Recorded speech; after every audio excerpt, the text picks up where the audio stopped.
Right, let's fucking do this. Hey, everybody. Oh, that shouldn't be up. Whoops, one entrance. Yeah, hey, everybody, how's it going? Today I'm going to be playing a game called Mystery Chord. I don't know much about this game other than the fact that there's none, and I'm sure it's a murder mystery, judging from what I've read. Yeah, pretty straightforward. I don't know what else to expect, but I expect it to be good. And yeah, I did mean to play this game like a couple of days ago, but I got like super sick and I felt like absolute shit. Like I was throwing up so hard, I was like almost pissing myself. It was pretty terrible. It was bad affair all around. But that considered, I did get a few days off my final shift at work, so I didn't have to work at all. So I basically had like a week off, and then yeah, I still got paid for it. Yeah, not bad, not bad. But yeah, so this may be my last stream for a while because I'm going off on holiday, and then I go back to university afterwards. But who's worried about that? I'm not too worried about that. But either way, yeah, let's see if I could launch this game. I'm pretty sure I have it installed. That'd be a good start. Also, you might, although I'm feeling a lot better now, I'll still be clearing my throat and whatnot, but it's not a big deal. I feel perfectly fine, other than the fact that my sinus is completely fucked up. There we go, Misery Chord, there it is, it's installed. Let's see. Desktop audio, almost forgot that again. Got that, fucking PC Game Cap, fucking... I was playing Resident Evil 2 last, that's not what I'm looking for. Closed all my porn tabs. Whoa! Very noir. This feels like an opening to, like, I don't know, a British drama film or something like that. I don't know, it has like a BBC sort of vibe to it. Yeah, the stained glass windows. I believe we may be in an abbey of some sort. Perhaps even a church or cathedral.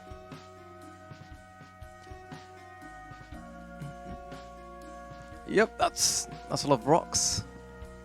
Lots of brickwork. Aye, that's a sword. Foliage, yes. Very picturesque. This is where the game takes place, if I'm not mistaken.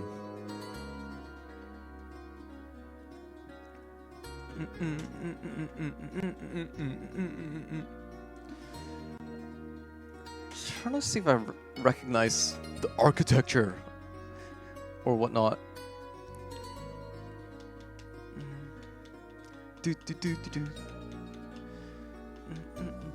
Oh, some wine. Very nice.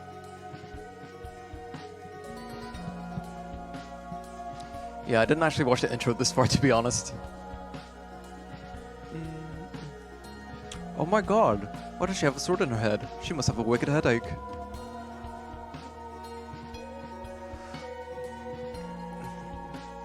Yep. Oh, this is a lead up to jump scare, isn't it? Oh no, I'm gonna squint. Alright, never mind. Misery Chord. Right, about what can this game tell us about itself? A warm thanks to my friends, family, and readers who follow and support this project. Another thank you to Crushed, Ibby, and Christine for their coding know-how, as well as Rabcore and Jerry Moya from the Llamasoft forums for the old tutorial posts. With RenPy. Yeah, some licensing stuff, that's cool. Some controls, I'll probably forget those. Return, new game. Misery Chord. A ledge projected from the underside of a hinged seat in the choir stall, which, when the seat is turned up, gives support to someone standing. A special room in the monastery with some small daggers to deliver a death stroke to a wounded enemy. I didn't know about the last one. The story is set in a monastery in the 1400s. Characters will say, do, and believe unpleasant things. Violence, xenophobia, racism, sexism, and other serious topics are part of the story. Fair enough.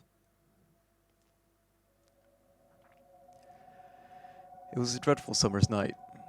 The sun had set several hours ago, but the air was still heavy and wet. Too cold to go without a shawl, too warm to feel comfortable in one. Such are English summers. The temperatures never rise above those in faraway lands, but they manage to be uncomfortable all the same. Even the stately home was not free from discomfort. Some might say, if you complained about the stuffiness within earshot, that is what makes England such a fair country. Even the seasonal annoyances God granted us are unique. At any rate, it was certainly too muggy to be wearing a heavy cloak. Yet a man on horseback has appeared, thick cloth drawn tightly around his shoulders and face, on the road to the estate.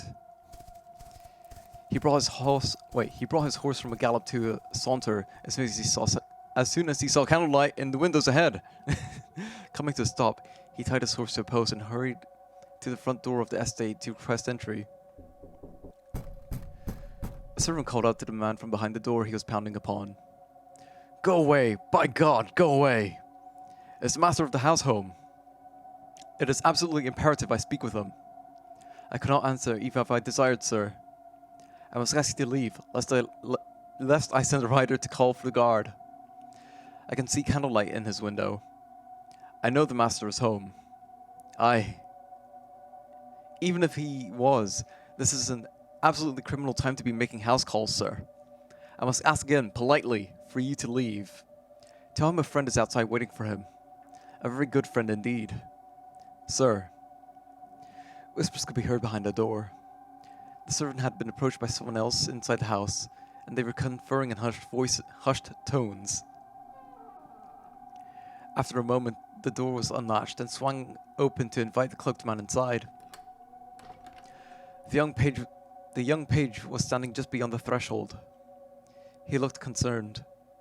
He held a little candle in one hand that flickered in the nighttime breeze. A tall man in expensive clothes stood behind him. The candlelight illuminated his beard and hair in silver. As the cloaked man made his way inside, he pressed a coin into the page's hand. "Thank you very much." "Oh. Well, thank you, sir. And I must beg forgiveness for any offense I caused. I must apologize for my staff. If you had sent a letter ahead..." No. It was no trouble at all. It is wise to be paranoid, especially this late. I'm the one who must apologize for arriving at such an unseemly hour. But I do have something of utmost urgency to discuss. Of course. My private parlor is upstairs. Should I bring refreshments? I can... No. That will not be necessary. Off to bed with you." The servant bowed and scurried off out of the foyer. The two men took to the stairs wordlessly, the tall gentleman leading the way to his parlor. The visitor followed, his face still obscured by the cloak's loose hood. Oh, that's a spooky painting. Once they reached the parlor, the master of the house walked around the room lighting candles before taking a plush seat behind a large wooden desk. He indicated for his guest to sit in the wooden chair in front of him. Instead, the man removed his disguise and sat on one of the more expensive cushioned seats littered about the room. His host eyed the man's muddy riding boots, but said nothing. Beneath the cloak, the mysterious rider was quite handsome. He had sharp features and long silken hair.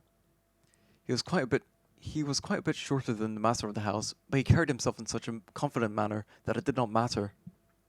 He had dressed modestly for travel, but wore jewelry boxes worth of rings on his fingers. The taller gentleman drummed his own equally ostentatious rings on the desk, inviting his visitor to speak first. "I should have sent a letter." Banter for my servant's benefit. I am well aware letters would be inadvisable in our matters. As we're traveling in the dead of night alone just to speak with confidants. You haven't sent any letters, have you? Or written anything down? As I said, merely banter. I'm no fool.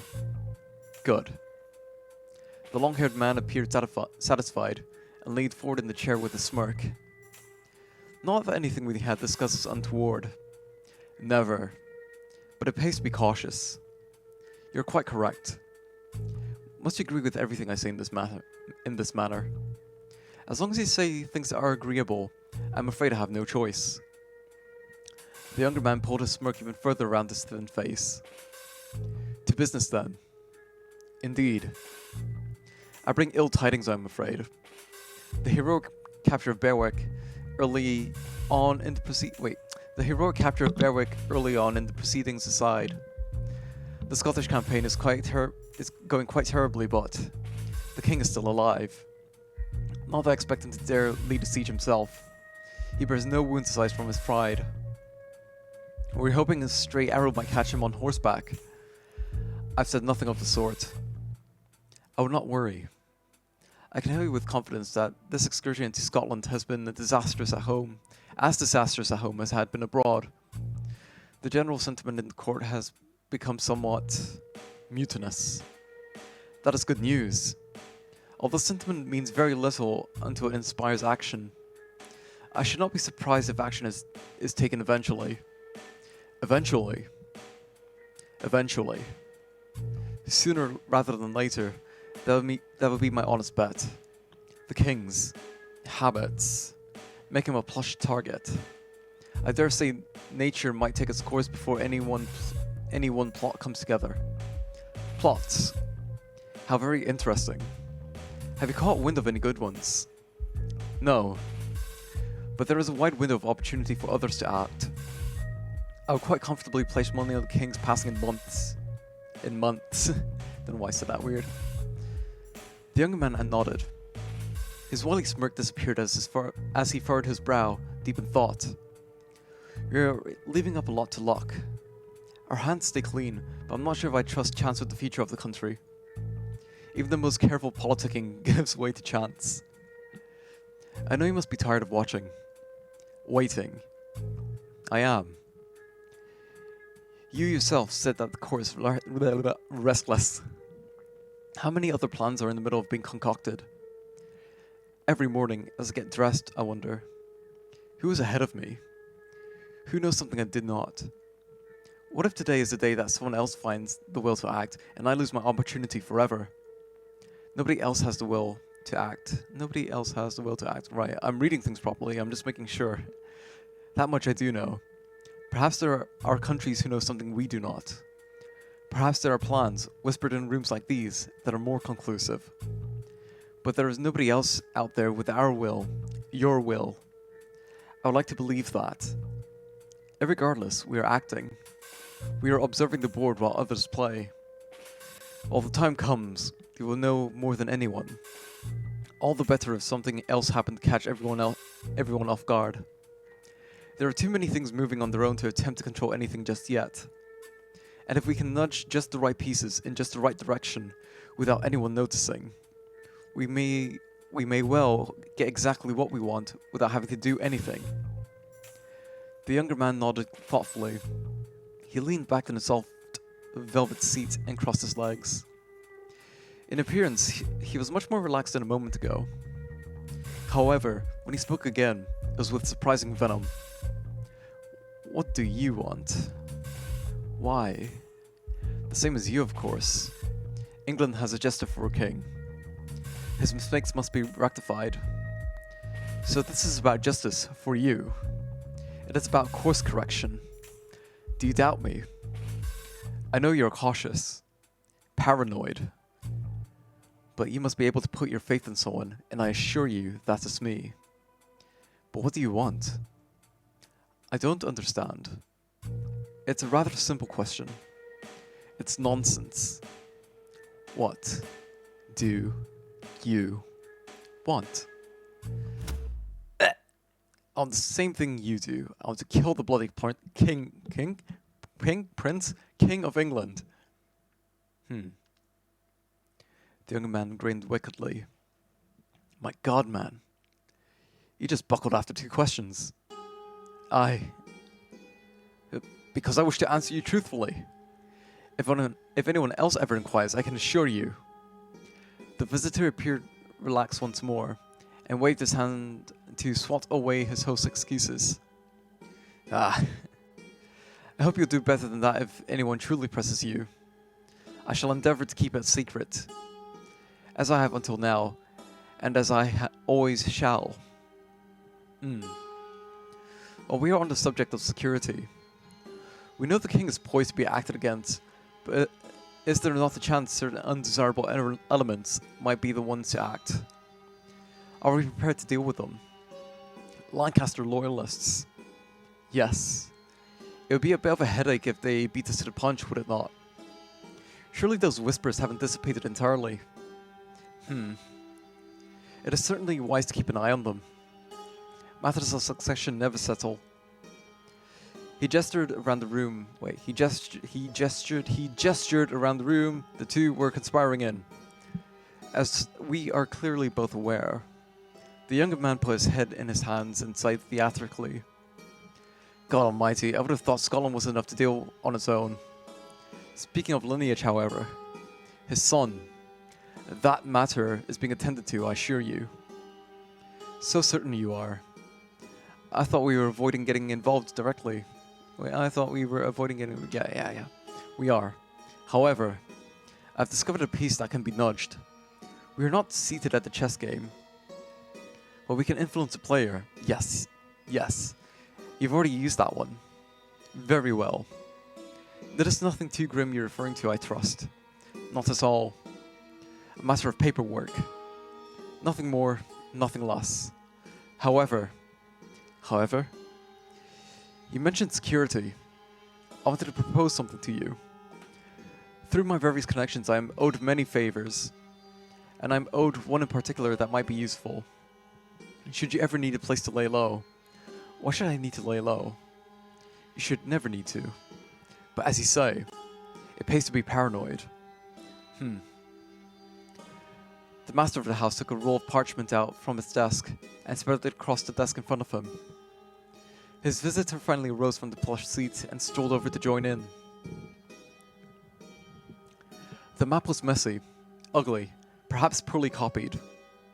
Nevertheless, both men studied it carefully. The master of the house pointed to a spot on the map in the northern hills of England. A monastery. An abbey well away from any conflict of note. It is remote, far away even from the village it serves, and sparsely attended. You would be made quite comfortable for the duration of your stay. You're owed some very odd favors. Did a lover of yours take vows? I correspond with the bishop who administers the Eucharist to the nuns there. Who has connections of his own. And so on and so forth. He has sought my help in a few matters, and I in his. And it's your turn next, I take it. This is as safe a place as you could possibly find. A very peaceful little community, far away from any angry courtiers, or Lancasters, anyone for that matter. Perhaps if you were to take, say, a holiday, a trip to the hills when Christmas comes, to sample the wine. It's that sort of abbey. One of the finest of that sort. Buckfast Abbey! And while you are there, nobody could possibly blame you for anything that might happen to the king. Enough. I will consider it. Wonderful. The younger man reached into his fashionable doublet and produced a small purse, which he dropped onto the map in front of his host. This is not for services rendered. This is a gift for a friend who provides stimulating conversation. My thanks to you. The map was rolled up and swept back into a drawer, and a bottle was placed on the table in its stead. Now then, while I have you here, would you care for a drink? Top man. Right, achievement of some sort. England, 1483. Gonna take a sip. Cheers, everybody.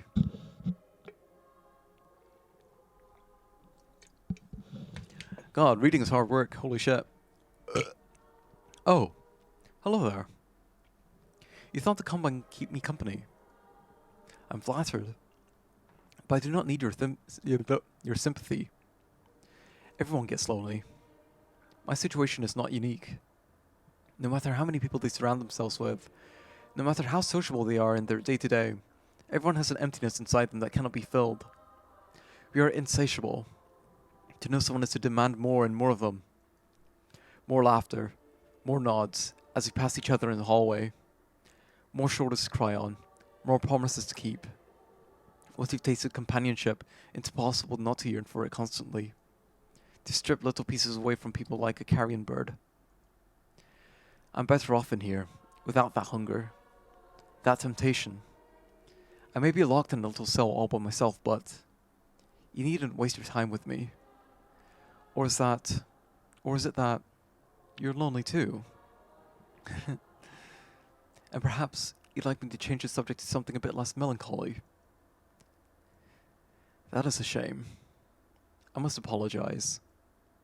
If it's company you're after, you're stuck with me and my musings for now. There is no point to belaboring about all of this. What's done is done, but I suppose I'm not going anywhere. I could pretend I'm an anchoress once more, for old time's sake. You understand the duties of a proper anchoress, I'm assuming. It's more or less what we're doing right now. You have questions, and I have answers. That is all, really. I used to have a more flowery opinion of the work, but that's all it boils down to. I would read scripture and copy scripture to prepare for moments like this. Reading and writing, questions and answers. Thank God I have answers. Thank God I have the answers. Questions without answers make me feel the loneliest of all. It all began about a year ago. Answering questions was my life's purpose. I sat in the room and studied scripture day in, day out, hoping that when someone came to me with a question, I'd have an answer. And let me be perfectly clear. This was a purpose, not a vocation. There's a rite of consecration in everything. That's right. Speaking to someone who was a little bit like a living saint. Are you moved? Do you feel particularly rapturous? Odd? Well, please don't. I don't live that way anymore. Just because I'm stuck in here doesn't mean I get all of that back. I turned my back on my duties, all because I got caught up in a worldly mess I had no business with. Anyway, before all that, I never left this room. I left in here as long as I can remember.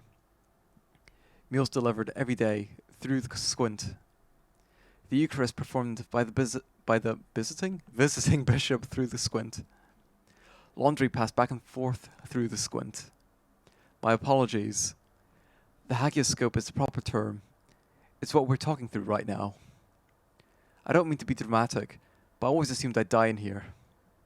Why wouldn't I? I had everything I needed. Honestly, that's not a complaint. I loved my work, even if most of the questions I got were incredibly frivolous. I'd help the other sisters with arguments, win arguments. Is God really ever mentioned in Esther? That kind of thing. He is not, in case you were wondering. I cherished every question I was asked. I was just happy to get them because I was, yes, lonely. I did not realize it at the time, but I was. The excitement I felt when someone arrived with a question for me was, I thought, the manifestation of my duty as anchoress. A sense of fulfillment for being theologically helpful. That might have been part of it, but really, I was only hoping to have someone to talk to. Anyway, 9 times out of 10, the questions I answered were nothing but idle conversation. But one day... Hello? Oh my god, what a jump scare. Does this sound a bit familiar? Hold on, I'm gonna take a sip. Cheers, everybody. Let me just quickly check something. Yeah, we're good. Cool. I have no idea who it was at first. I can't see through the hagioscope. It's for privacy's sake, you see. If some poor soul were to come to me with a question about his marriage, do you think it'd be fair if I could see him? Let me quickly check something again. Turn down the desktop audio a bit more. Yeah, that's better. Cool. Was that some knocking? Do you think it'd be fair if I could see him? If he could see me, do you think he'd be able to ask me what he really wanted to ask me? No, of course. Of course that's never happened. He was going to walk all the way up to the hill just to ask me for marital advice. point is, I have no idea who's on the other end of this. The door on your end locks, save for the little hatch to speak and pass this and that through. You're quite muffled, by the way. Speak up. Don't worry yourself too much about it, though. There's not much to be done about the echo. Hee. Sorry. If you're waiting for me to have some revelatory moment of recognition based on your voice, you're out of luck. Unless you tell me directly, I won't know who you are. Actually, you know what? Please don't tell me. Perhaps I'll guess later. We can make a game of it. It's safer, but it's dreadfully boring being back in here. For all I know, you could be here to mock me, or worse. If I knew who you were for certain, I might not be telling you any of this. But you've caught me in that chatty mood, and I'm willing to throw caution to the winds. Let's just leave it at that for now, and return to the story about a different visitor. Is anyone there? Yes? Aha! I apologize. That's a rather silly question, isn't it? No, not at all. I could have been sleeping. I suppose that is true. You'd still be there, though, if that were the case. Oh my, very philosophical. Someone came prepared, didn't she? Yes, I was a little more chipper back then. Philosophical? Now there's a word I haven't expected from you. I wouldn't have expected from you. Unless... You wouldn't happen to have some Aquinas on your shelf, would you? I do indeed, a fair bit actually. My condolences. What's it like in there? What do you mean? In your cell, what's it like? Well, it's nice, I think. Hold on, I need to burp. Oh, excuse me. You think? Well, I don't have much of a point of comparison, if that makes sense. You have books. That's an understatement. I have lots and lots of books. And you've read all of them. Many times, yes. So I have lots to compare your experience to, surely. There are lots of nice places in books. Well, I suppose that's true. I've never really thought about it that way. The nice places in texts I tend to read. Religious texts. Christian scripture, yes. Aquinas has a lot to say about architecture, but I can't blame you for not finding his descriptions particularly gripping. There are plenty of nice places in the Bible I can think of, though. Cities and palaces and so on. Nice to look at, certainly. Physically comfortable. But spiritually, less so. You're telling me you wouldn't have liked to have seen, I don't know, King Solomon's palace? Definitely not. It sounds beautiful, but it was built on sin after sin in Kings 11:4. Vanity of vanities. I know. Sorry. I assumed you weren't one of the sisters if you were asking questions about visiting Solomon's palace. This was unlikely in a conversation. Wait, hold on. I need to clear my throat.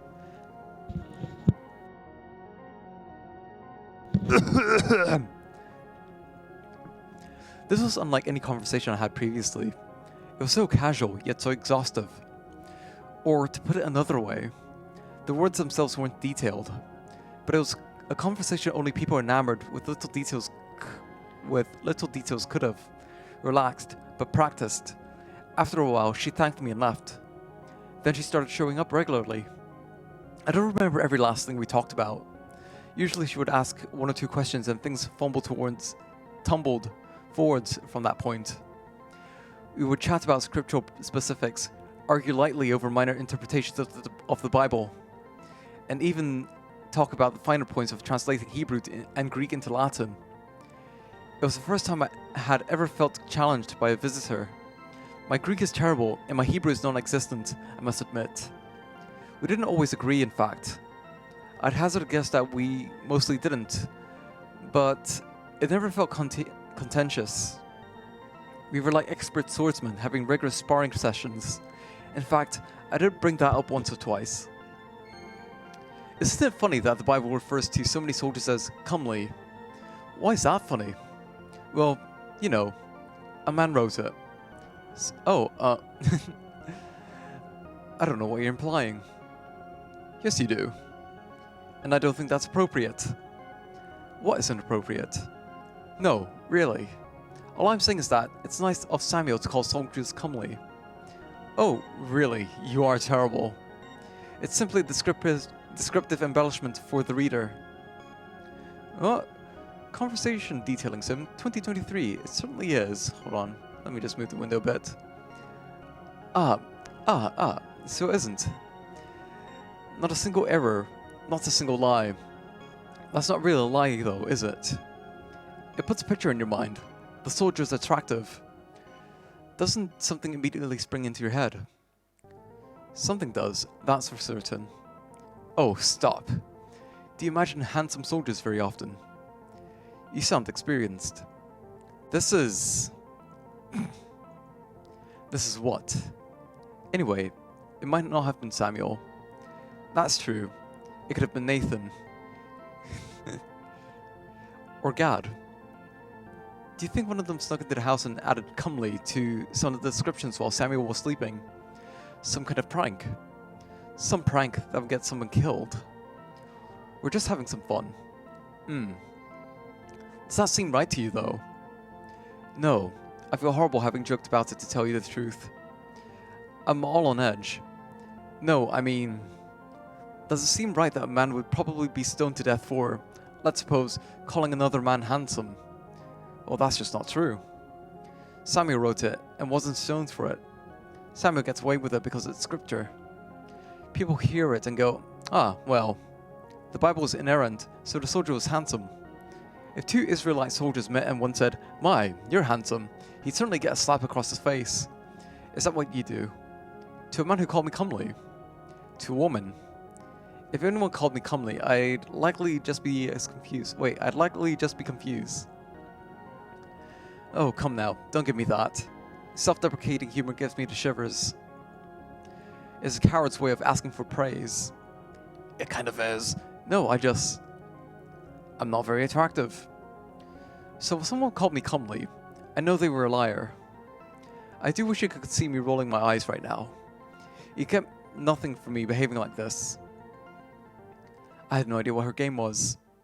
These weren't theological questions. Honestly, the questions didn't seem much of anything at all. Okay, gotta go. Have funny. Being funky French with me. Yeah, thanks for stopping by, and take it easy. Let's see. Oh god, I clicked the mouse down. I can't let go of it until I finish reading this. She asked him, and by the time it was time for her to leave, we would have charted the course around every possible discussion, except one that answered the original inquiry.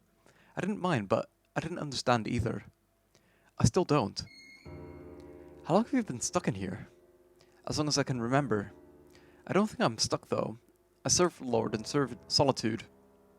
It's as fulfilling as it is necessary. Have you ever left?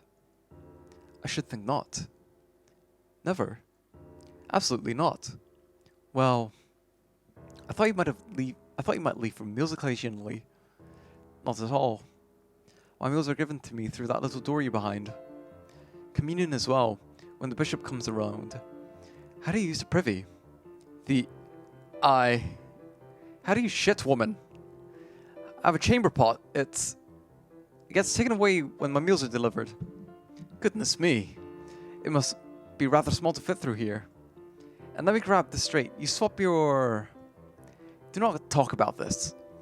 And someone has to carry it all the way to privy to dump it out. Be gone! I don't want to think about it. You know, I was feeling quite sorry for you and your hermetic lifestyle, but you get to read and write all day. And your meals are delivered to you. How else would I live? And your waste collected. Why, you're practically weighted on hand and foot, my liege. I'm not. You know, sometimes I just chuck it all out my window. Besides, I didn't ask for this life. It's a responsibility. They all say that. Hold on, I need to burp. Oh, excuse me. Noblesse oblige, and so on. 'Tis ours, the dignity they give to grace. I'm drawing a blank on that one. Oh, it's not a Bible verse. It's the Iliad. I'm not familiar. Goodness, they didn't even give you any fun books. I bristled at that one. Scripture was fun. Scripture is fun. Nothing that doesn't serve my earthly purpose, no. Nothing that doesn't serve my earthly purpose, no. That's no way to go through life, even as a woman of God. what good is scripture if you can't apply it to anything else in life? Studying the Bible is my life. I could sense the strain in her voice at that point. If you'll excuse this wretch a moment of self-pity, I'm more than aware of how difficult I was to be around. Not that that's changed, hee. That's all well and good, but you've got an awfully narrow view of the world from that cell. Do you have a window? To the outside, I mean. Of course. That's good, at least. Have you ever seen the sun? I just told you I have a window. I see lots of sunlight. No. I mean, the sun itself. In the sky. I am awful with directions. Does your window face east? Or west? You'd see the sun one way or the other if it did. No, I haven't. Well, don't worry. One day you will. What's that supposed to mean? What do you do for fun? Well, unless that's private. Talking with you is fun. That's very nice to hear. I think this might be the only time I ever knocked her off her balance. I could hear in her voice, even though it was muffled by wood and echoed through stone. Her commanding tone softened, and her voice grew thinner. Have you ever read any plays? Plays? No. I've only read about amphitheaters in passing.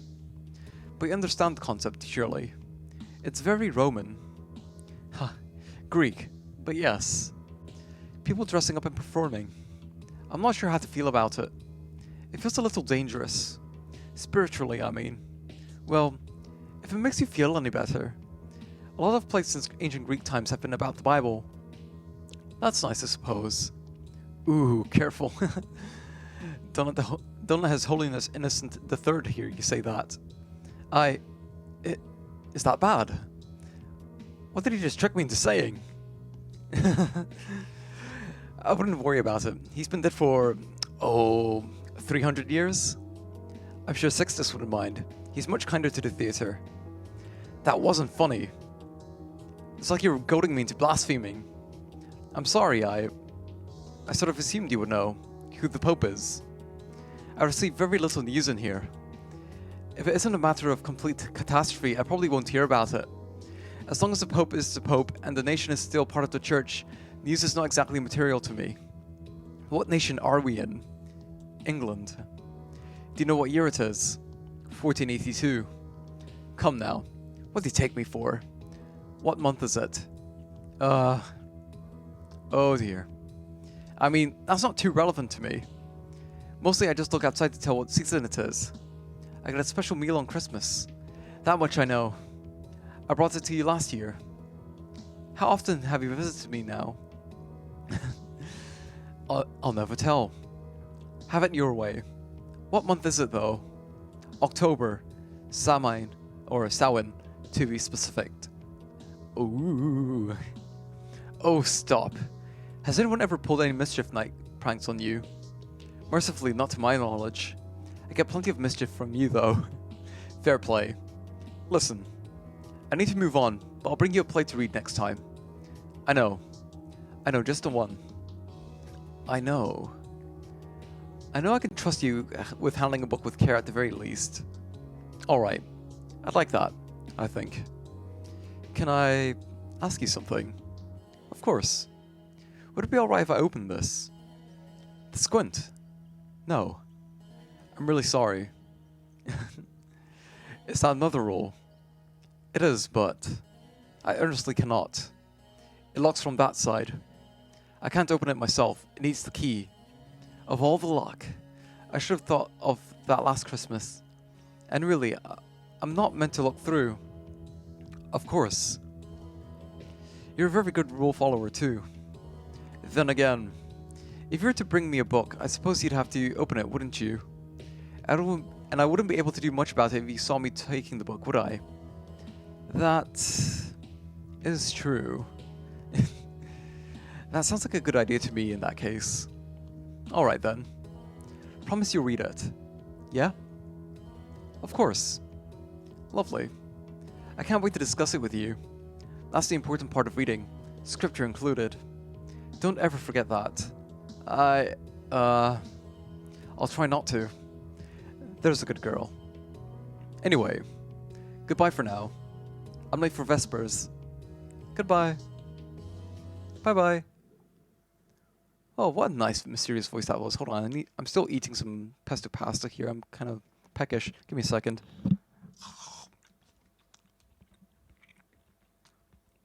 I'm at, like, the very last bite of this. Give me a second. Hell yeah. Sorry, this is like a little intermission here for me to eat. This is my breakfast / lunch. Right. Hell yeah. Alright, that's it finished. Cool. Chewing. She never did bring me that play. It's not her fault, I suppose. When I went to sleep that night, all I could ever hear was incessant scratching. Hold on, I need to finish chewing this. Otherwise it's gonna be super gross. Let's see. There we go, face tracking's back. Cool. Not that it mattered anyway. When I went to sleep that night, all I could hear was an incessant scratching.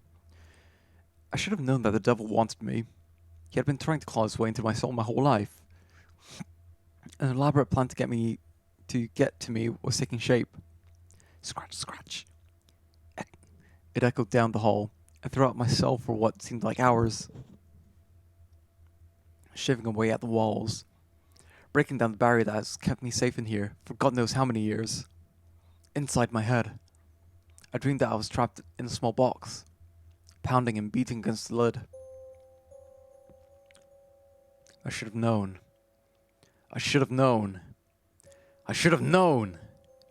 Every sign pointed to something being wrong. That nagging feeling in your gut when you can tell something is amiss. I should have listened to it. Every time I acted against it, I've regretted the decision. For example, usually the food I received in here was actually quite nice. I even looked forward to the fish. But once I received some fish on a Sunday that smelled terrible. I was so hungry, but I ate it anyway. I was sick for days, naturally. Do you understand? This is how my life works. I jump in without thought when a moment's hesitation would have saved me. Like some of the other nuns might have said once upon a time. I never think more than a move ahead. Like a stubborn child, I'll succumb to every whim, every fleeting desire. I read so much scripture. I lived a blessed life. I knew better, and if I could do it, if I could fall so easily without another soul in that cell, not but stone and paper at my fingertips, what could I do if I was set loose to the wider world? Hold on, my ear's a bit fucked up. My ear popped, and I can't do anything to unpop it. Ugh. Right, that's better. For the next few weeks I was alone again. I must admit, it stung just a bit. Oh god, I need to burp. Hold on. Oh goodness, holy shit. I must admit, it stung just a bit. I really was looking forward to reading that play, despite my better judgment. I dutifully continued my work in the meantime, brushing up on scripture, transcribing scripture, and quoting scripture to the odd visitor. I had a few inquiries, but for once I could immediately tell that they weren't who I was waiting for. I'm not sure who they were, nor did I particularly care. I just knew they weren't her. The scratching continued. My dreams became more and more desperate. Sometimes I broke through the woods surrounding me, but whenever I did, my mouth would fill with cloth. I would wake up choking. Oh yes, I mentioned transcription. That was the other half of my work. As well as being a font of wisdom, I helped spread the gospel through writing. I'd copy a page after page, book after book. I even did the illumination. Nice. I must admit, that was my favorite part. I wasn't particularly good at it, but I was proud of it. Hell yeah, illumination's pretty freaking dope. Sometimes I'd imagine someone opening a book and being moved by the words, but the illumination, that gold leaf I carefully placed, really inspiring them. Pride. Stupid, stupid. Anyway, these books would pile up in my cell until they were collected at the turn of every season by the visiting bishop. When I heard a knock on the door, I assumed it was him. Oh, you're early. I've not yet finished with Matthew. This is your superior. I'm not here to collect your books. Oh. Okay. I very rarely heard from the superior. She would, on rare occasions, deliver important news. I remember her coming to tell me about a war in Spain I couldn't possibly wrap my head around. Now that I think about it, I vaguely remember her informing me that His Holiness Sixtus the Fourth had been confirmed. Stupid. If only I had remembered that when she was at my window. I need your help with this sensitive matter. Aha! Well, that's why I'm here. May I come in? No, that's not allowed. I was worried it might have come to this. I understand that under normal circumstances that would be the case, but I'm the superior. Nobody can rightfully unseal this cell but the bishop who performed my rites. He won't be here for several weeks at least, and I doubt very much that he'd let you in here. But even if he did, I don't think you understand the gravity of the situation. I don't think you understand. There are rites. This is a tomb. I am dead to the outside world, a vessel for purest prayer, and a woman has been murdered. My stomach dropped. I made the connection immediately. It couldn't have been murdered. Murdered her? The rest of this conversation continued through gritted teeth and hurried whispers. Murder. Under my protection in these very halls. Who killed her? A stable boy from the nearby village had been blamed. He is currently being held in the hospitalum on suspicion of the act, and will be dealt with accordingly when the time comes. Good. So what do you need my help? What do you need to open this door? I'm happy to offer any spiritual counsel you require, but if the bishop were to arrive and I had no answer as to why sister is dead. But you do have an answer. You just said so yourself. No. Mother Superior, do not. Clack, clack, clack, clack. Clack, clack, clack, clack. Clack, clack, clack, clack. I felt helpless, dumbfounded, perhaps even a bit silly. The door swung outward, and I looked upon the first human being I'd seen up close in God only knows how long. Perhaps 2 decades. Oh my god, just like me, for real, for real. I had plenty of illustrations of men and women in my illuminated tomes. I'd see glimpses of hands passing through the squint. I'd occasionally notice what I thought were people walking around the hills I could see from my window. But now there was a full person in front of me, draped in black. She looked weathered, and even though I hadn't gazed upon another face in years and years, I immediately recognized the expression she wore. A deep, gnawing concern. I was too angry to care, however. You. I'm sorry. This is unacceptable. You violated a sacred right. It brings me no pleasure to do so, believe me. But it is vitally important that you leave the cell. At this point, I had already backed myself up against the far wall. As far away from the door as possible. Stop crying, please. And step away from the window. It was hard to speak through my own ugly sobbing. The superior gently closed the door behind her, as if that would make me feel any better. Any sense of comfort had gone rushing out the threshold as soon as the seal was broken. She sat on the bed and beckoned for me to do the same. I refused.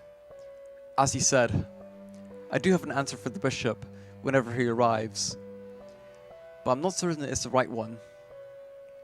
You're not... The young man was indeed found sneaking around the convent at the morning the body was discovered, and he had no compelling excuse as to why that would be.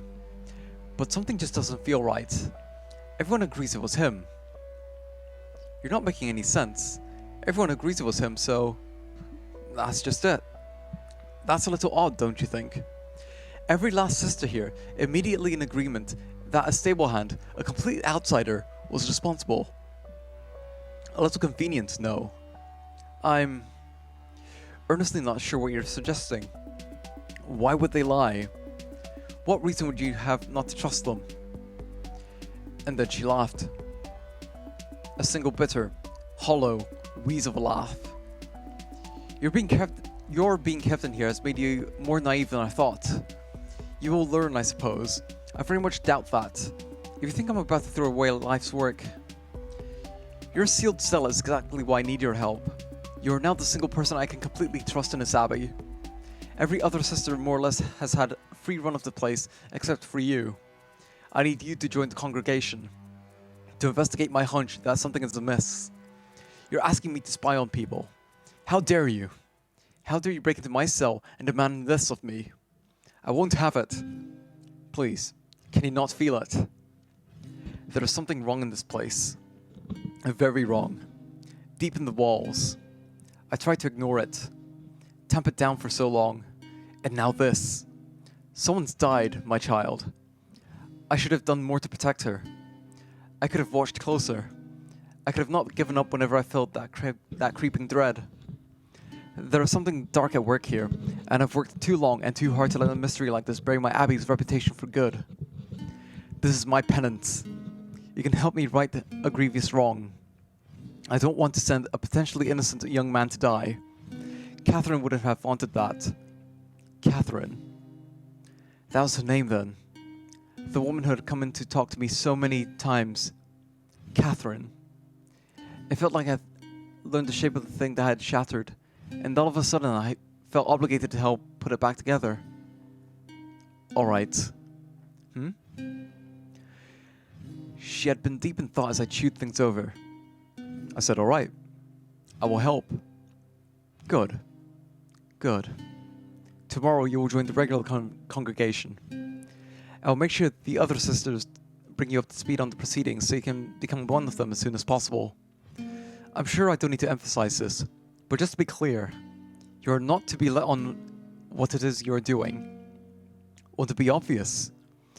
I waited some time before coming here for that precise reason. But if anyone asks, you're our new chronicler. Chronicler? Yes. That was Catherine's position before, well... And you're clearly a skilled copyist. I've told the sisters that you are perfect fit for the position, and everyone seems amenable. We won't have to spend month upon month hoping a new oblate will be qualified and want the role.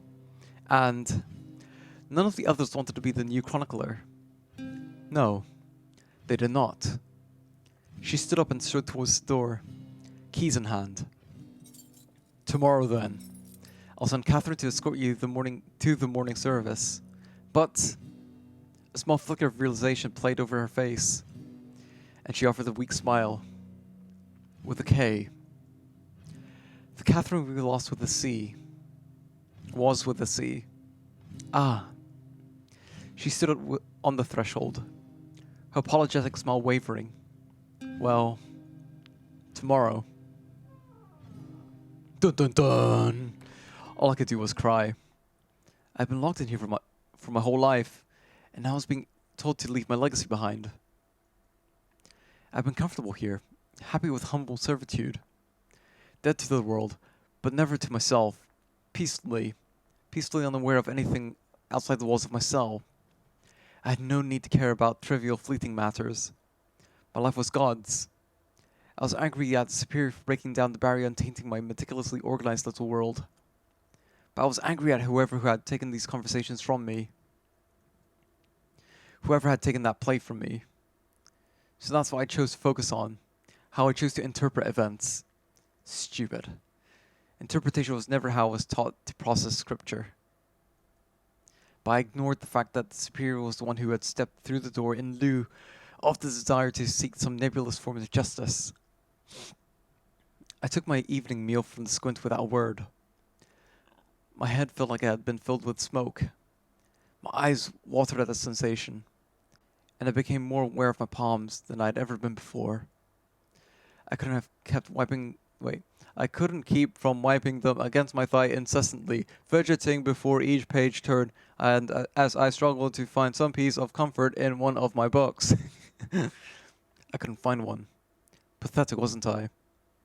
20-some odd years spent reading scripture, to the point where I could feasibly recite it without even glancing at the page. But nothing leapt out at me as I flipped through the tomes. Words barely registered as words. Many people hold a passage of a particular psalm to heart. I myself did not. I've been so immersed in the Bible for so long, it was difficult to single out any one piece of text that truly spoke to me at this moment. Usually I would chalk this up to the essence of my position. I had no need for a favorite passage when my life was devoted to all passages. I simply never held any one piece of wisdom in higher esteem than any other. A holistic way to think about the book until I found myself in need. I tried searching for meaning in the text I had been copying before the Spirit barged in. But the letters might as well have been Greek. I felt sick to my stomach, and racked with worries, guilt, and rage. I didn't want to feel anymore, so I tore off my clothes and rolled into my straw mattress and closed my eyes as tight as I could.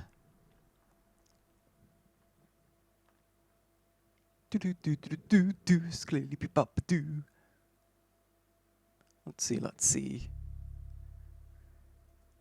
I woke up rasping for air through sloshing liquid, instinctively rolling onto my side. I splattered dark bile in a streak across the mattress and onto the floor. I could feel more coming, and scrambled to my hands and knees, launching myself out of bed like a wild dog.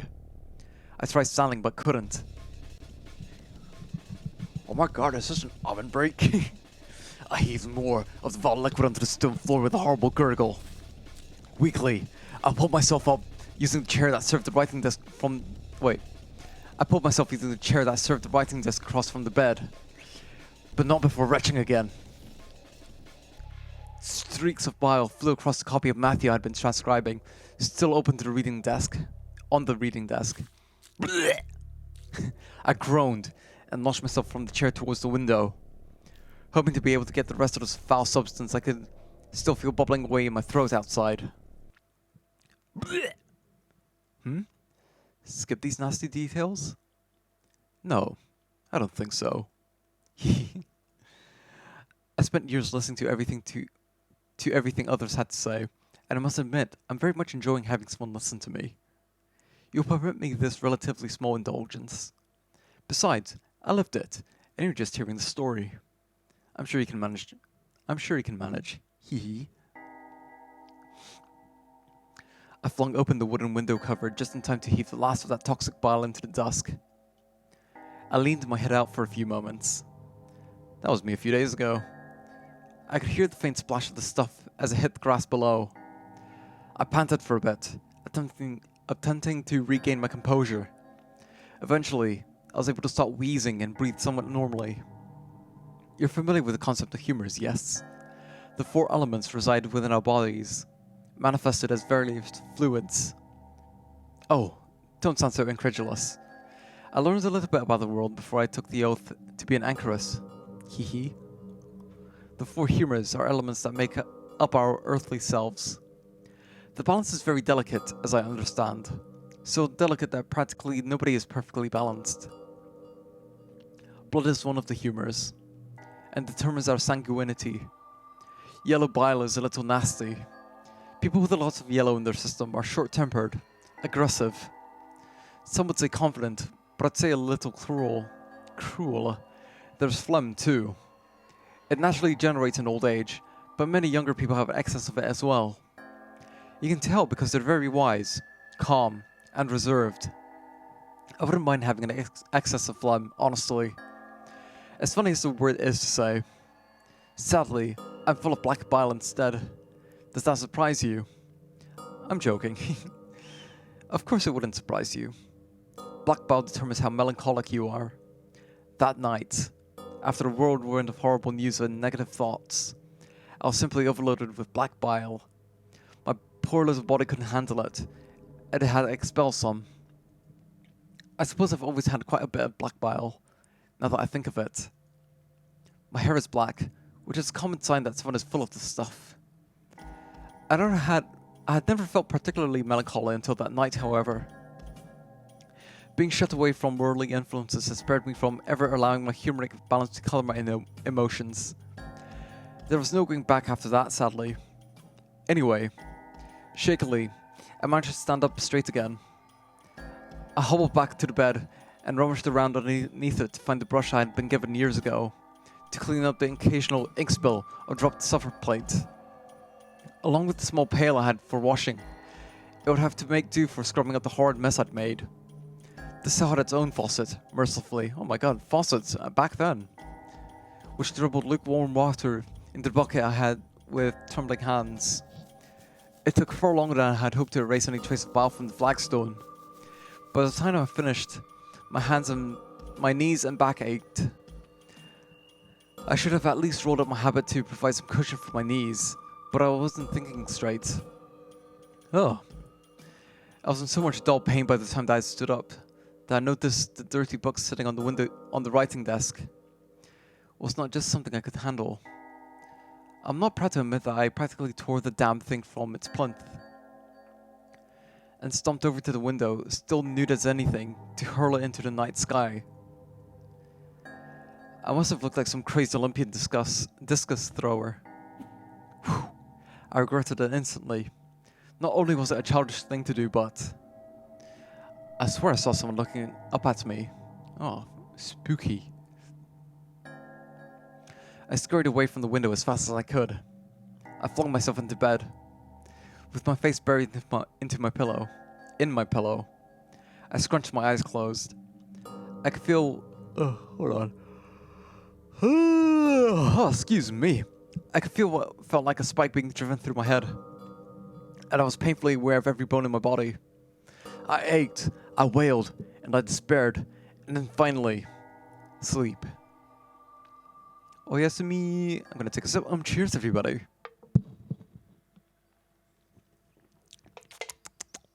Ah, cool. Have another sip. Cheers, everybody.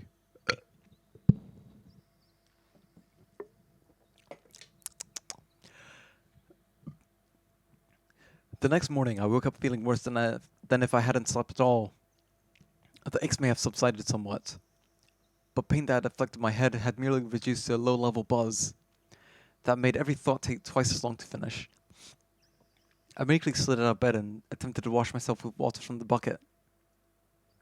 Although I had wasted most of it scrubbing up the bile the previous night, I went to toss the excess out the window so I could ask for it to be refilled later. I could still see my copy of Matthew on the ground beneath the window. An embarrassing reminder of last night's behavior. Halfway through tossing the water out, I remembered the horrible apparition I'd seen outside the night before. That woke me up. I turned away from the window as quickly as I had the night before, even though there was nothing to see out there in the light of day. I simply didn't want to think about it anymore. Nervously, I slipped on my habit, clipped on my wimple, put on my cowl. The superior had told me that somebody, Catherine, would come to collect me before the morning service.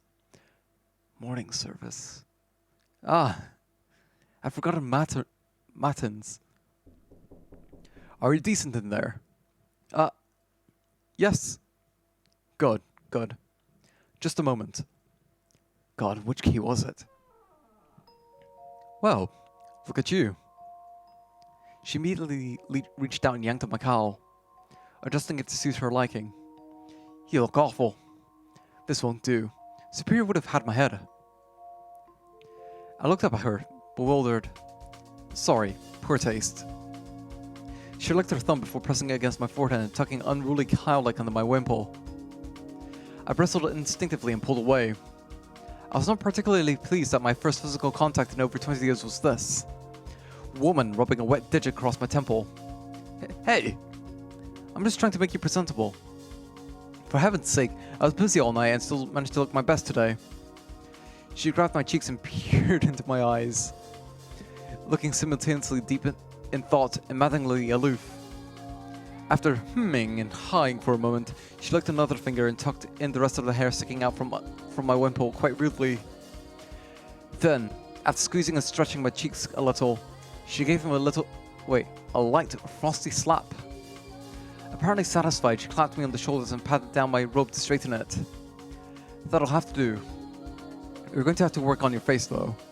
It's absolutely colorless. You hit me! I guess the blood flowing, my dear. I knew we were going to be a mess, but I wasn't expecting things to be this bad. This was bewildering. You're Catherine, right? The one and only. And your name is... Hedwig. Adorable. Now, let's get along. The last thing I need is talking to from the superior. She took a moment to admire her handiwork, eyeing me up and down. And with that, she turned on her heel and began to stride down the hallway. I couldn't follow her. I'd never left the cell. I stood upon the threshold. I felt as though I was rocking back and forth on the deck of a ship. I closed my eyes for a moment, perhaps hoping that I'd open them and be back where I was just a few weeks ago. Sheltered, sealed, and content. Are you coming? I savored a few precious last seconds. Yes. I'm ready now. Off we go then. Ooh, stepping outside. I wonder if this auto-saves. That'd be nice. Let's record. Oh shit. Oh god. I've never seen the hallway outside my cell before. Hold on, I'm adjusting my headphones. Ooh. Oh, this is awfully cheery. It's quite long. Catherine was walking briskly towards the end. We've a way to go yet, I'm afraid. Right before here, if you please. We passed a set of windows with little statues of the Madonna and Child nestled between them. We took another turn after that, into a hall equally as long as the one my cell was located in. I caught the briefest glimpse of the cloister out the window.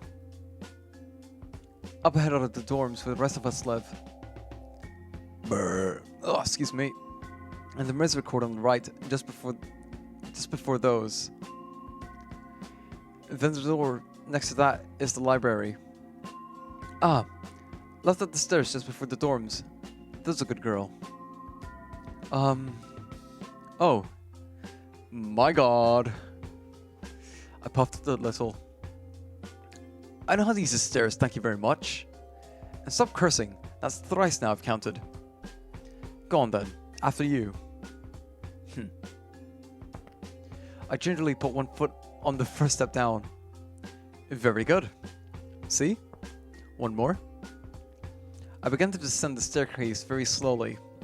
I instinctively held my hands out for balance, until I felt Catherine firmly gripping them and planting them to my sides. You just walk down them normally. No! This is really precious. I'll race you to the bottom. But she had already casually stole down to the landing. She pointed to the staircase that descended the other way as I wobbled my way down to her. Let's move this way, just so you know. You're being perfectly horrible. Aren't I just? Wait. Hurry up. You've got places to be and people to meet. We came to a foyer with a door leading out to the cloister. The sunlight creeping in was simultaneously daunting and enticing. It's a good thing we don't get much heat here. Your skin looks like it might cook in the sun. She ushered me through the door, not allowing me the same moment I had taken leaving the threshold of my cell. Oh, excuse me. The cloister was a rectangle of grass surrounded by stone arches. Passages ran around the grass, each leading to a part of the convent I hadn't been to yet. The sun glinted off what appeared to be a metal crucifix in the middle of the lawn. Although, do you happen to know if the abbey is built according to St. Gal's plan? Hmm? I'm just curious about how this place is laid out. What, pray tell, is St. Gal's plan? You know, the standard layout for abbeys. I thought all Benedictine monasteries followed it. If they might, I wouldn't know. And, well, I thought the door would be taking us out into the east, but we're facing south. How on earth do you know that? Have you got a compass hidden somewhere in your frock? Do I? No, it's easy. The sun rises in the east, so that's over there. I pointed left where I could see the sun's rays creeping over the walls of the cloister. I wasn't aware I'd ever seen the sun rise. So ahead of us from this door would be the south. Normally the chapel would be the northern half of the monastery. Or rather, the tower would face north. And the oblates would live in the southwest. Excuse me. Goodness. You must have had some very interesting books to read in that cell of yours. Of course. This abbey would have just been built around a Roman plan. Could just have been built around a Roman plan. That would follow, considering we're Catholics. I ignored this. Fascinating. I'm sure it is to someone. Catherine looked at me, clearly amused by my interest in the layout of a building. I felt as though I had made a fool of myself, despite correctly observing something. That was a first. I didn't have much of a chance to feel sorry for myself, before I was scared witless by a voice right behind me. As far as I know, the building was supposed to follow the plan of St. Gall, but the builders got a little turned around in the storm. I could have jumped all the way out of my habit then and there. I wheeled around with a yelp. Sorry, I didn't mean to startle you. I'm Sister Margaret. I take it you're the anchoress everyone's been whispering about. That's her. Yes, my name's Hedwig. And, well, not anymore. I mean, my name is still Hedwig, but I'm not an anchoress anymore. Obviously. Isn't she precious? It's nice to meet you. A word of advice. You can still go back to your cell. We can tell the soup you weren't feeling well. How did she? Oh, no, I feel fine. Why would I? Margaret turned her gaze to Catherine, as if to deliver some long-anticipated bad news. She's fixed the portative. Oh, has she now? God, maybe I'll tell her I'm sick today. Stop!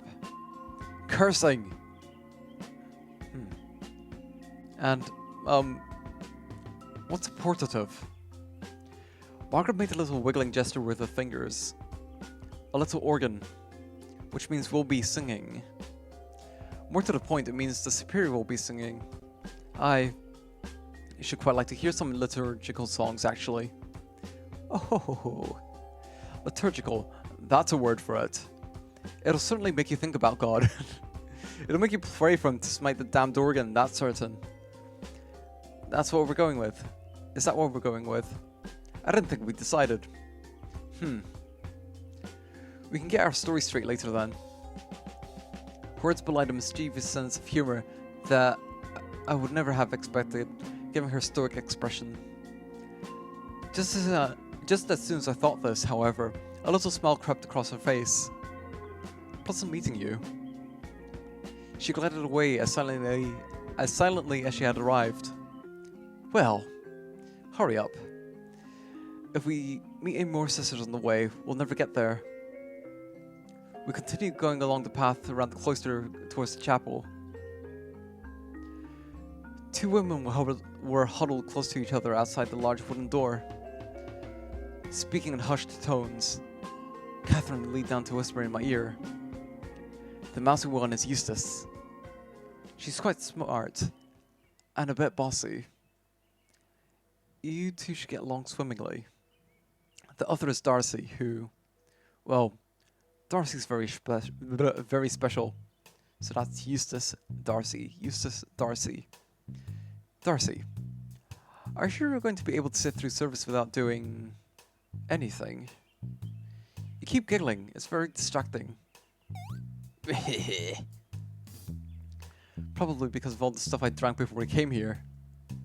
That much I gathered. Why would you drink anything you've cooked up before service? I thought it might be funny.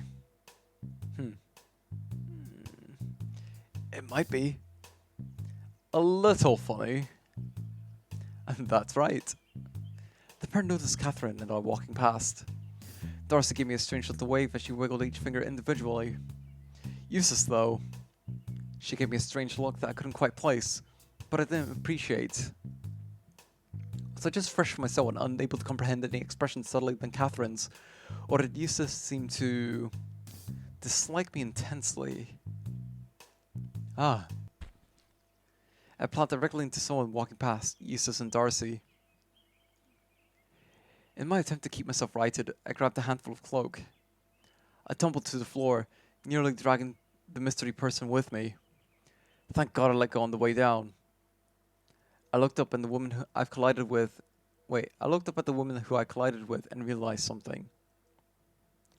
This was what intense dislike looked like. I'm terribly sorry. Angela. As if made out needless oblate. Catherine shot me a little smirk as I pulled myself off the ground. This is Sister Hedwig.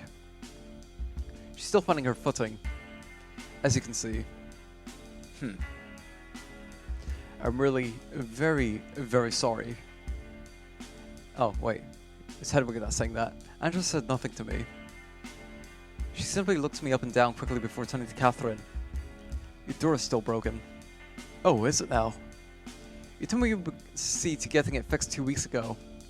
Yes, well, I'm a busy woman, Angela. Not too busy to spend most of your evenings in the misery court, I've noticed. Catherine took a step closer to Angela. She was barely 1 inch taller, but she was making quite the effort to make it seem like there were 10 between them. Found anything else interesting in my room, Angie? Or were you just testing at the door? Just the same. Musk, as always. I didn't even have to check inside. It wafted out the door on its own when I tested out the hinges. So diligent. And here I was thinking Darcy's experiments might be more odorous than anything I might hide. Darcy's experiments aren't alive. She idly watched Eustace and Darcy walking past her into the chapel, along with Margaret and several other people I didn't recognize. Yet, as always, my dear, sweet Angela, I have no idea what you're talking about. I'm sure. She shot me another icy look before turning on her heel to head into the chapel. Time for service. Oh, who sneezed? Catherine made a high-pitched little noise that sounded like a mocking sneeze. Angela froze for a moment, but did not turn around before continuing into the hall. Angela's convinced that I'm keeping a cat in my room. She's been bothering me about it for months. Are you? Of course not. They're filthy little things. Don't let Callie know.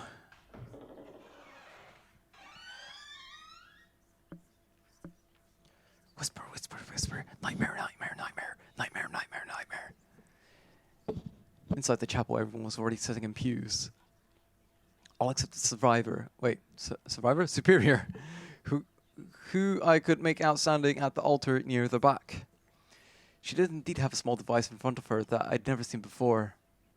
Given the apprehensive looks on the other sisters' faces, I could guess that it was the dreaded portative organ.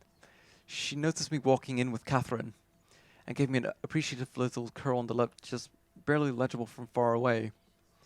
When she spoke, her voice echoed around the chapel. It made me jump. Hold on. Excuse me. Greetings, Sister Hedwig. I would like everyone to give her a warm welcome. A mimir of Dallas enthusiasm. Hold on, I got this, bro. Let me read that again. A murmur of Dallas enthusiasm rumbled through the chapel. I gave a little bow of the head, unsure of how to properly respond. Thank you. Come up here, if you please. I'd like to introduce you properly. She glared at the gathering nuns. To the congregation.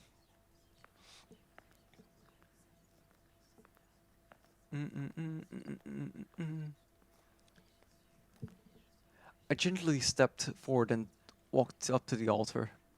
Every footstep echoed around the large room, and I could feel everyone's stares boring into my desk, into my back. When I reached the superior, she gave me an encouraging smile.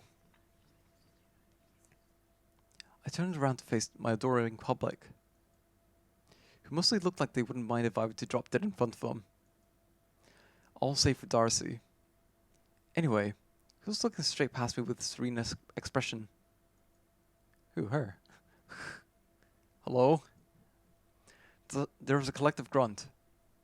It felt like one older woman with an eye patch sitting near the back was watching me with a particular interest. She was smiling, but she said nothing. There was an awkward pause. Hello? Shh!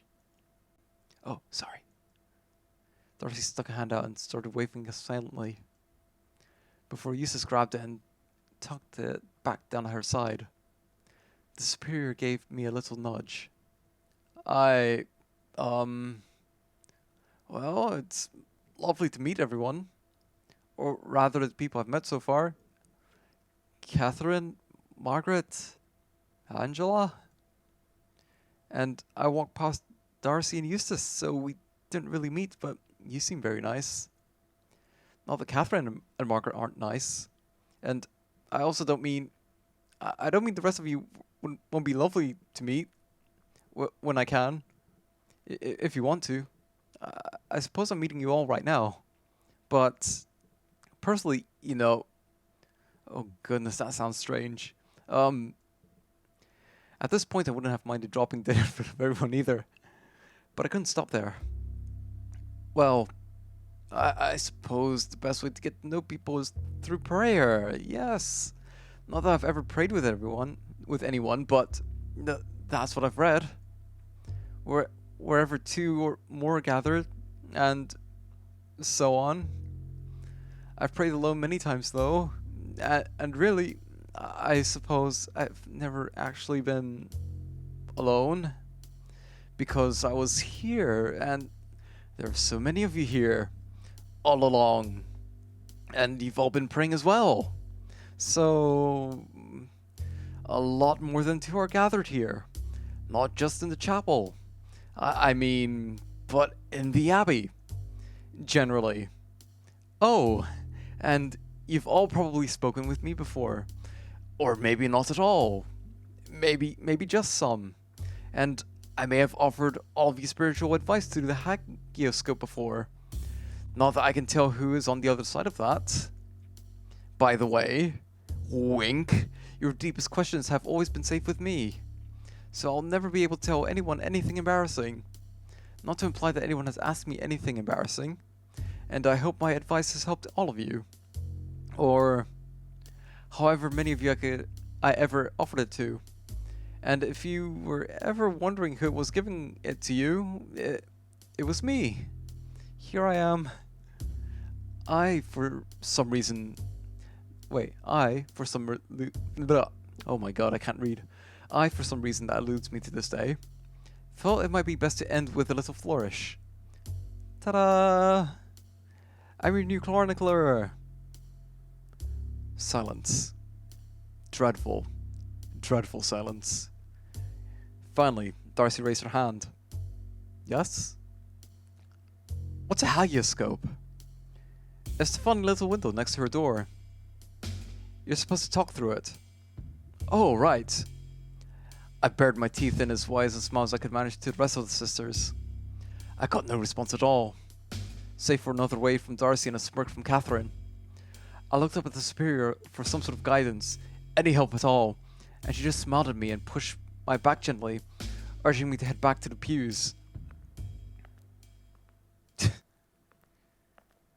Hedwig's situation is rather unique, so I have a responsibility to look out for her and offer help with the day-to-day around the convent. I want everyone to be extra helpful and forgiving towards her, and I want no sort of hazing or pranking.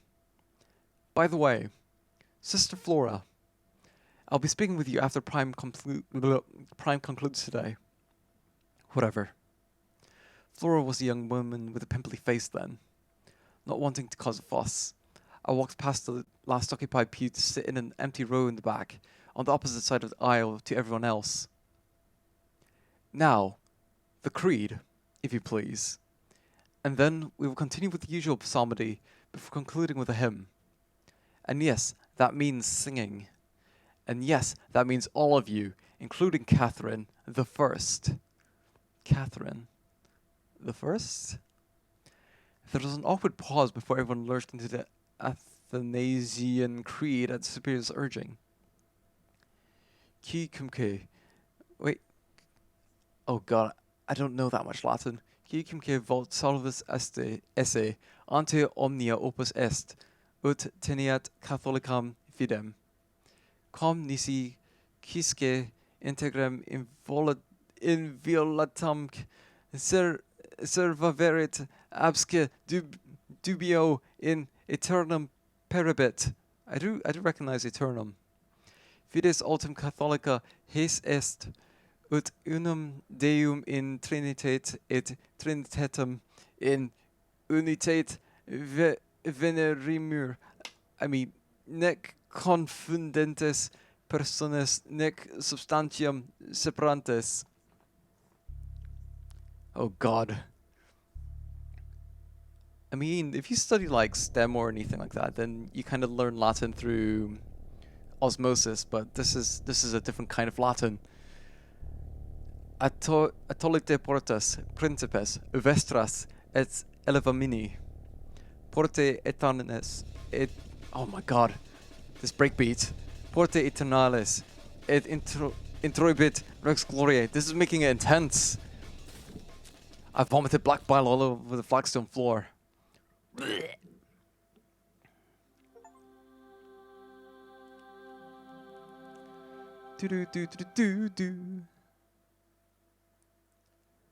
Oh my god, I've been reading for 1.5 hours. Oh my god, that's the most I've ever read. Right, I shouldn't click. Hello? Hello? Can you hear me? My name is Moira. This is an impolite manner of introduction, but say something if you can hear me.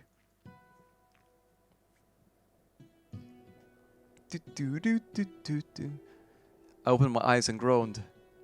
I was lying on the floor between the pews, surrounded by a semicircle of concerned sisters.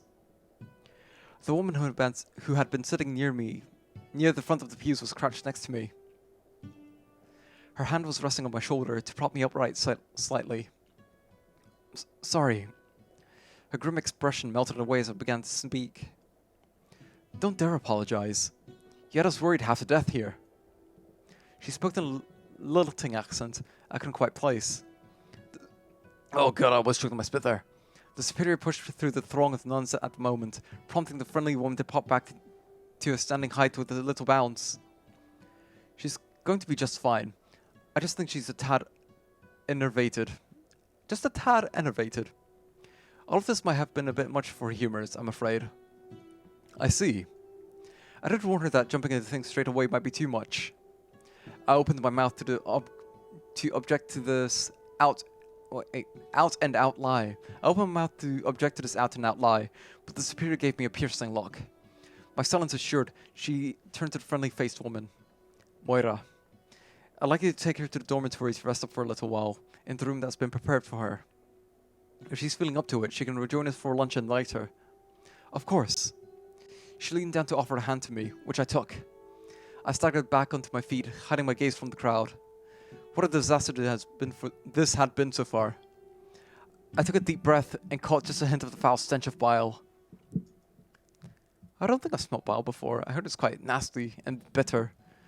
My baffling speech, falling asleep during service, and throwing up in front of everyone. Even though these were people I was meant to suspect, I felt as though I had been humiliated in front of powerful royalty. Surely there'd be no climbing back from this. So, yes, well, I suppose that means the office of Prime is concluded. There was an approving murmur from everyone. Amen. Amen! The murmur morphed into a half-hearted amen. Amen break.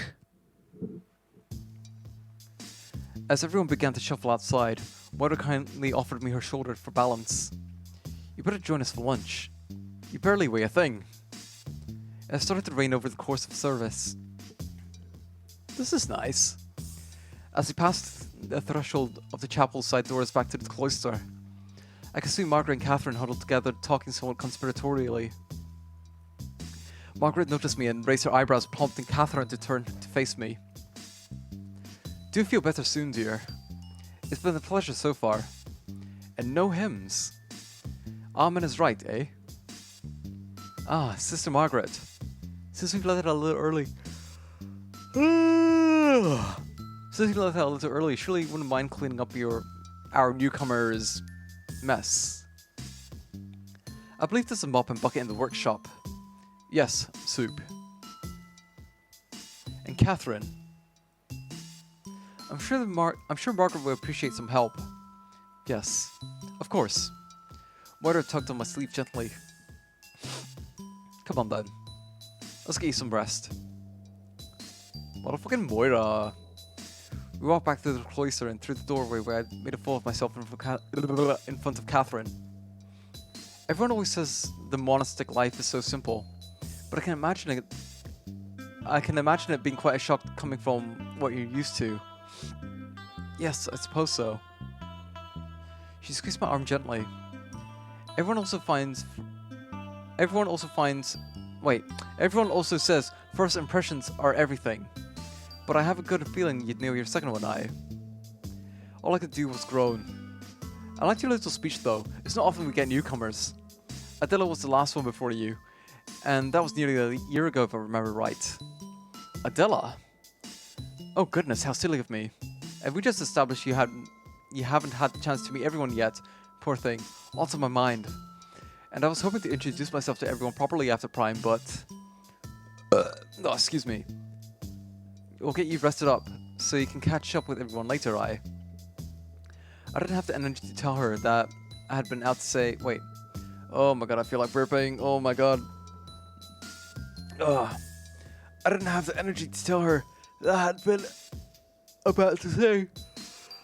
No, I'd rather crawl into a hole and disappear after, but... I don't know whether it was because I fully grasped it...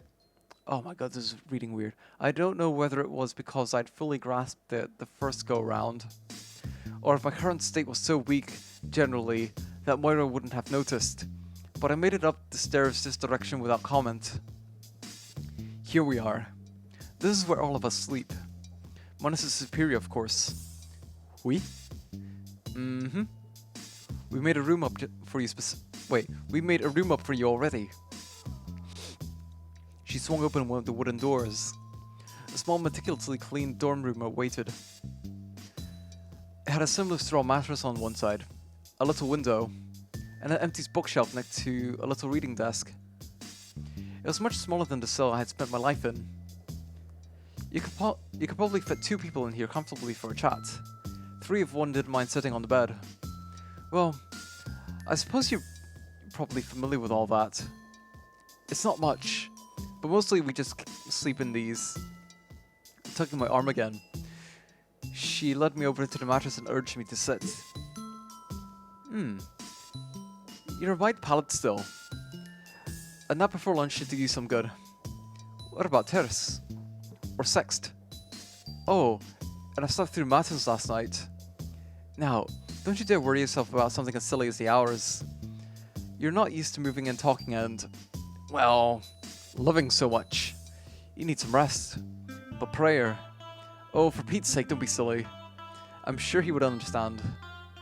I didn't have the energy to argue, but I knew all too well that God does not look kindly to those who would take advantage of his kindness. Prayer is a privilege after all. You have a fresh frock, by the way. I could go and get it from your cell if you like. Oh, no actually. My ear's itchy. No actually. Just the one. Somehow, someone will come and collect it to be washed every few days. Never mind then. Give it to me and I'll have it washed. Give it. It can turn around if you like. I can turn around if you like. Nothing I haven't seen before, though. She made a show of spinning around before I could argue. So I gingerly undid my habit, stepping out of it and collecting it together in a rumply little pile. I crawled into the bed, naked, apart from a coif, which I left affixed to keep my head warm. All yours, I suppose. Ta. I'll have a bath drawn for you as well. You really don't have to. You're not my chambermaid. She stroked my forehead before bending down to scoop up my clothes. I flinched at the sensation. While it was a friendlier gesture than Catherine's thumb assault, it was no less alien. Nonsense. It's what we're meant to do around here. For each other and for any visitors in need of aid. Well, thank you. She was right, of course. In my delirium, I had forgotten the worldly purpose of monasticism. I've been shut in myself for so long, so focused on myself. I completely ignored what it was the Abbey was here for in the first place. Don't mention it. Do you get many travelers here, people in need? I must admit that I don't actually know quite where we are exactly. She sat down on the end of the bed. Not many. We're quite isolated out here. Out here? The closest village is quite a trek, I'm afraid. We get visitors occasionally and supplies get sent to us fairly regularly. But we do have to be a little self-sufficient. Where are we exactly? The nearest village is called Linbarrow, but we're on top of a hill quite away from there. Linbarrow. Oh, have you heard of it? It is rather a bit of a hamlet, so I wouldn't be shocked if you hadn't. I have to confess that I don't know many English place names at all besides, well, London. Linbarrow, though, it sounds nice. It suddenly rolls off the tongue. It doesn't always. I hear the folk whittled it down from Lindisbarrow. Accents are funny like that. Have you ever been to London? Never. The superior came and brought me news about London a few times, that's all. Clerical things, church business, and I never really understood. Ah, I see. How strange it must be to be you right now. No need to tell me twice. Ah, I'm sorry. I promise not to gawk any longer. No, it's alright. I wasn't offended. You're right. It is very strange to live one way until one day you're suddenly forced to start living what feels like the absolute opposite way. Hee. Yes. I'm just very taken with the idea that the way I live is the opposite of the way you lived until today. That's very interesting. It's my turn to apologize then. Not at all. It's a perspective I've never considered. I suppose to the rest of the world, us nuns must seem very secluded and rigid. I've certainly felt that way sometimes. But you've lived all by yourself in that little room all these years. With even stricter rules, I imagine. Very strict.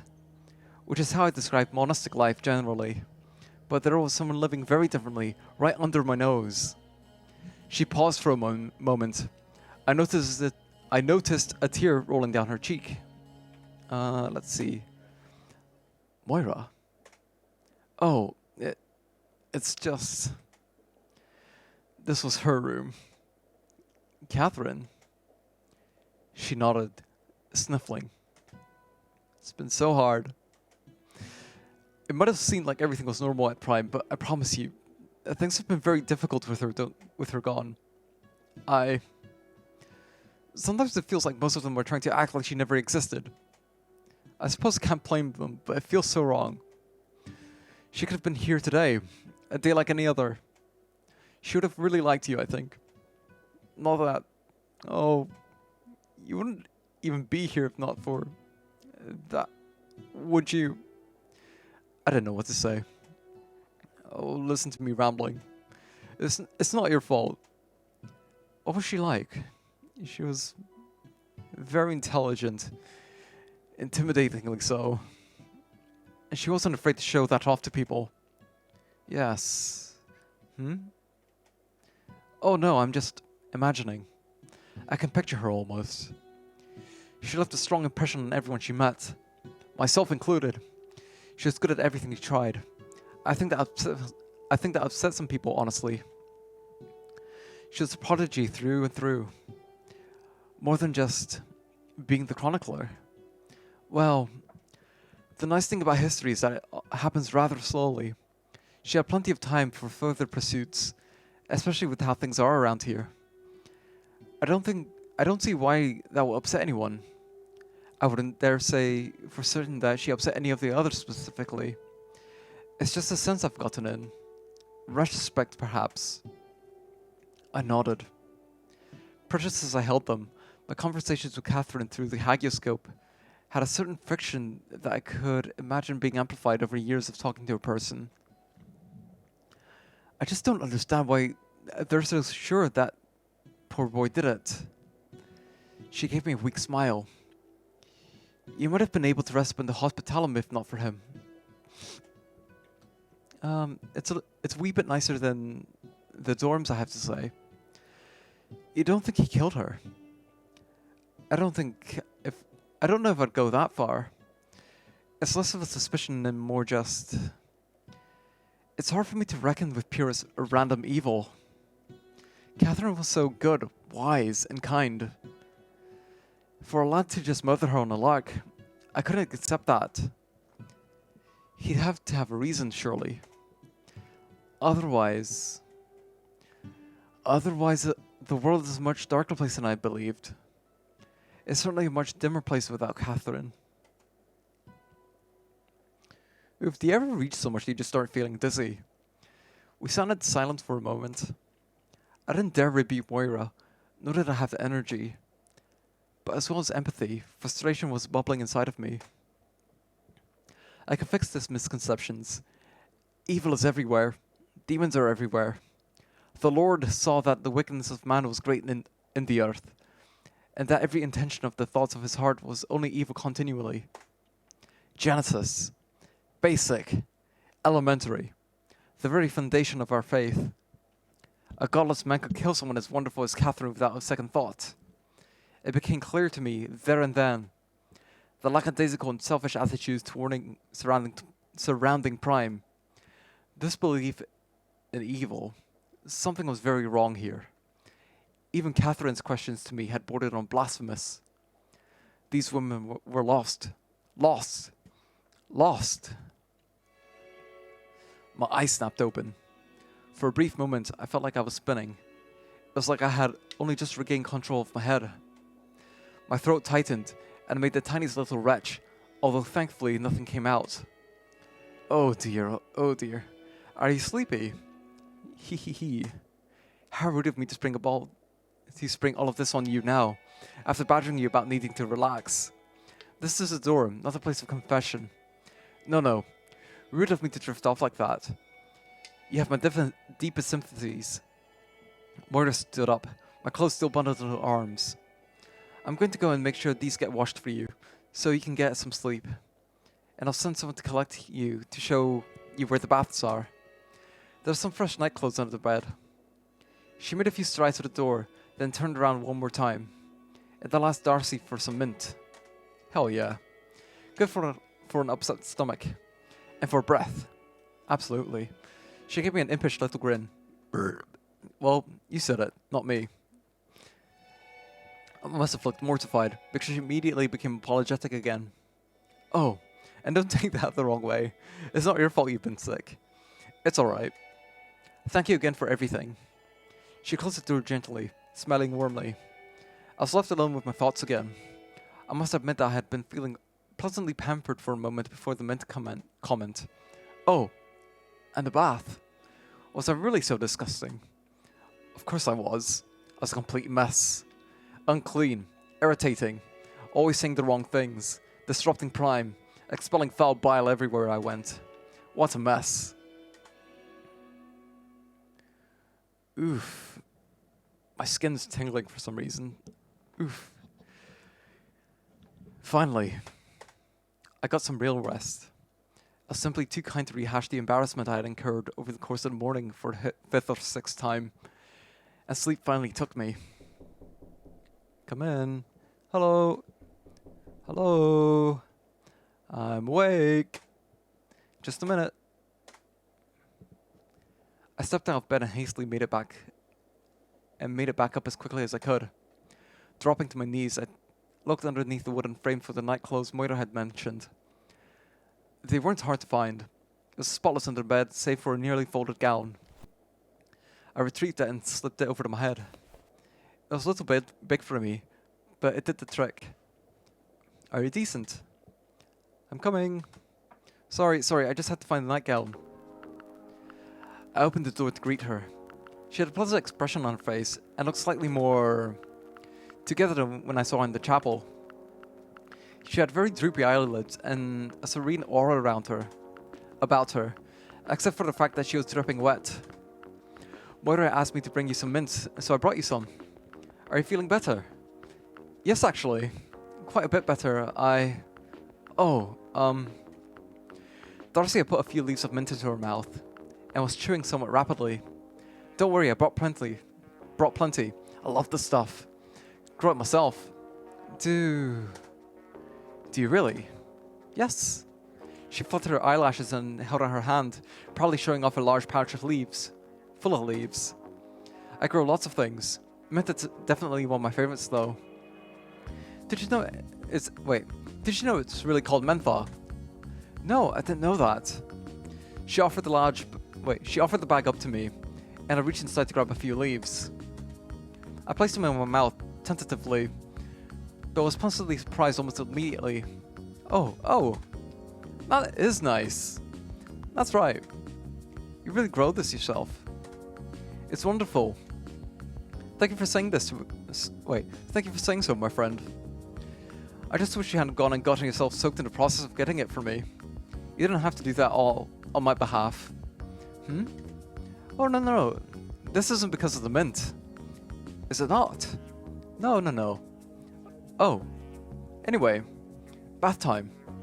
She spun around on her heel and began shuffling away towards the hall. Wait, is there no lock on this door? No. We all trust each other here. Just make sure to knock. You don't want to walk in on Moira epilating. I see. That was embarrassing. The first time anyway. Third time is sort of feeling a bit funny, I suppose. I suppose I didn't have any possessions that needed to be kept away from prying eyes or fingers. I was just used to locks. Darcy moves quicker than I would have expected. You could scarcely see her legs moving underneath her habit. She seems to glide wherever she went, bobbing up and down ever so slightly. I followed, still feeling a touch indisposed. I didn't even know my way around the abbey. To be walking around in a breezy nightgown felt wrong. Perhaps even disrespectful. I tried to make some conversation to distract myself. This is a very nice abbey. It's very big and cold and probably haunted. What? Well, actually, that's not true. It gets a little hot in the summer when the sun hits the cloister. And when you stand in the middle of the cloister, what did you mean haunted? Probably haunted.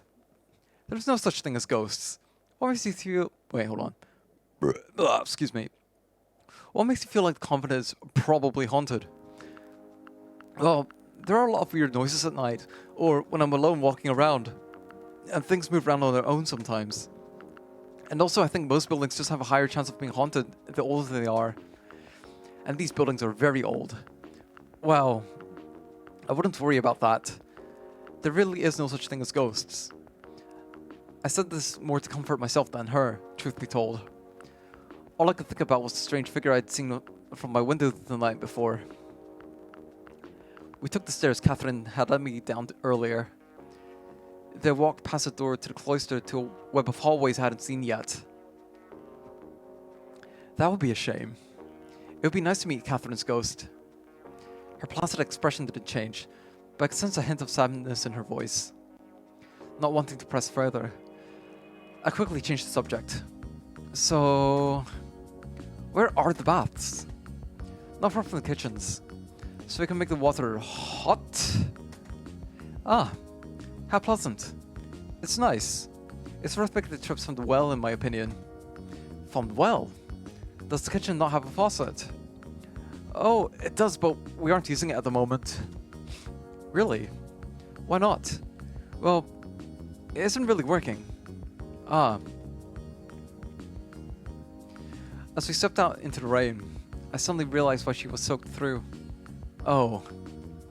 I really hope you didn't trudge back and forth in the rain just for my bathwater. I did, but it's okay. I like the rain.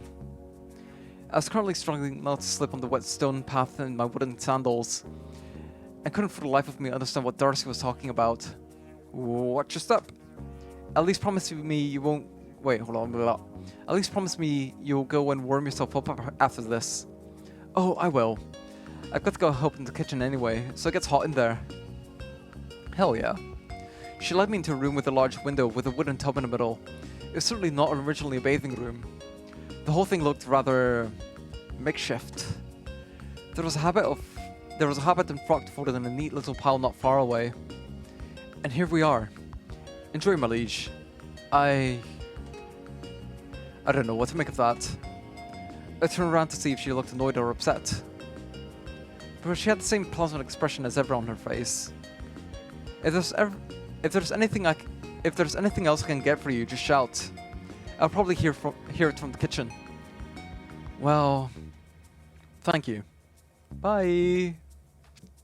Darcy fluttered her eyelashes and broadened her grin before spinning around to scoot back outside. Into the rain, closing the door behind her gently. Feeling miserable once more, I shrugged off the nightgown and removed my veil and strode over to the tub. The water was quite warm, and some pleasant-smelling leaves were floating on the surface. Oh, baby. I took a good long look at myself and reflected in the water. Horrible. I was pale and small, but any movement of my torso revealed ugly creases of flesh that made me wince. My nose was bent. I had spindly fingers. My eyes were dull and had bangs underneath. My hair had been growing almost unhindered since taking my vows, save for an uneven line where I'd made sure to cut my bangs, to keep them from creeping out under the veil and making my forehead itchy. All in all, I was a sad little creature.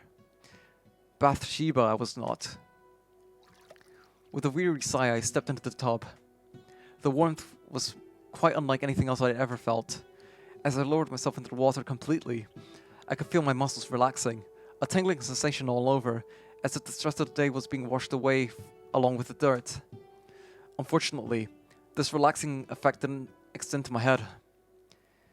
Ever since the superior had knocked on my door, I'd felt as if all my thoughts had to be squeezed through a narrow tube one at a time, and I'd forgotten each word that made it out of my mouth by the time it was said.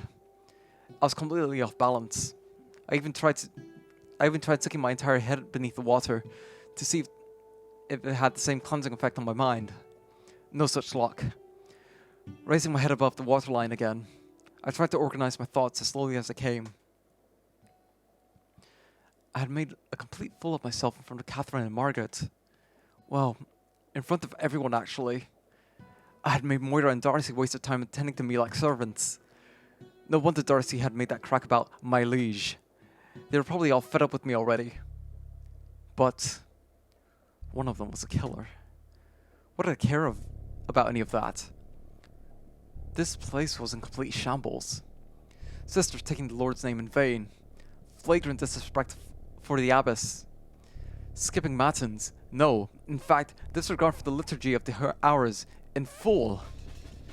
A total lack of familiarity with the basic contents from scripture, or the proper procedure for Benedictine monastic communities. And murder. That was the top of the list.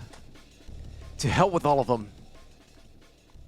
I dunked my head under the water again and exhaled as hard as I could, in a feeble attempt to expel the rage building inside me. It worked somewhat. A feeling of deep embarrassment replaced my anger. I leaned back and stared into the ceiling, ashamed. I tried to push every thought away, both guilt and anger, to try and enjoy the rest of my bath. It really was nice. I wouldn't mind if someone brought the tub in here for me. Hee hee. I might never get out. Say, while I have you here, would you like to hear a different story? It's shorter than my own, don't worry. It won't be too much of a detour. Hee hee hee. Oh. I'm sure you've heard it before, but it's one that I've been thinking about a lot lately. It's a Bible story, of course. You, of course, know of Elijah and Elisha. Elijah ascended to heaven, and Elisha inherited his father's spirit, the Spirit of God, with which he was able to perform miracles, and so on and so forth. He could part waters like Moses, and heal blighted lands and rivers. But there is a passage describing a journey to Bethel that amuses me.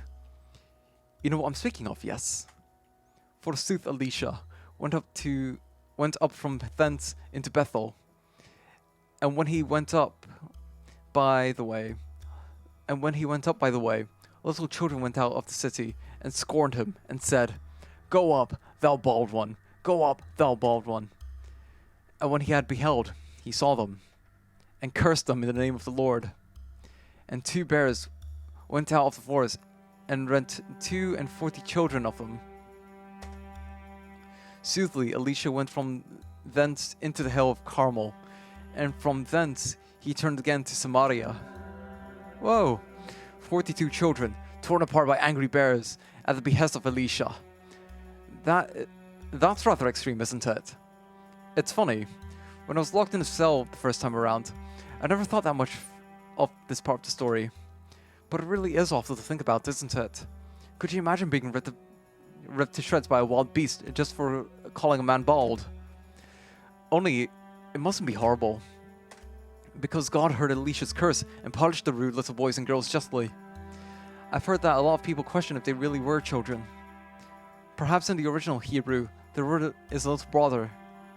In Latin, it certainly says children, and we're taught that the text is inerrant. Which brings me to the part of the story that interests me so. The text is inerrant, but the Bible, as we know, it is a translation, so surely there is room for some error. In fact, that version of the story I recited for you, that wasn't just me paraphrasing from the Vulgate for you. That was a passage translated by a man named John Wycliffe. No. Of course I know you know who Wycliffe is. Who does not? Please, continue to humor me. I'm attempting to record everything I find relevant to the story. Imagine, perish the thought that you were some heathen listening to my tale. You'd appreciate the explanation, would you not? That is how I trained to write chronicles. Do try and put up with me if I sound like the superior. Anyway, as written in Latin, the story is as follows. Ascendit autumn inde in Bethel, comque ascenderet per viam, parvi, egressi sunt de civitate et illudibant e discentes ascende calve, quicum respixitet, vidit eos et maledixit is in nomine Domini, egressique sunt duosse de saltu,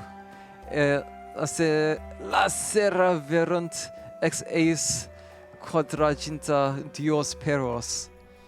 Many years ago, Wycliffe translated the Bible into English. The archbishop at the time accused him of inserting nefarious messages into his translations.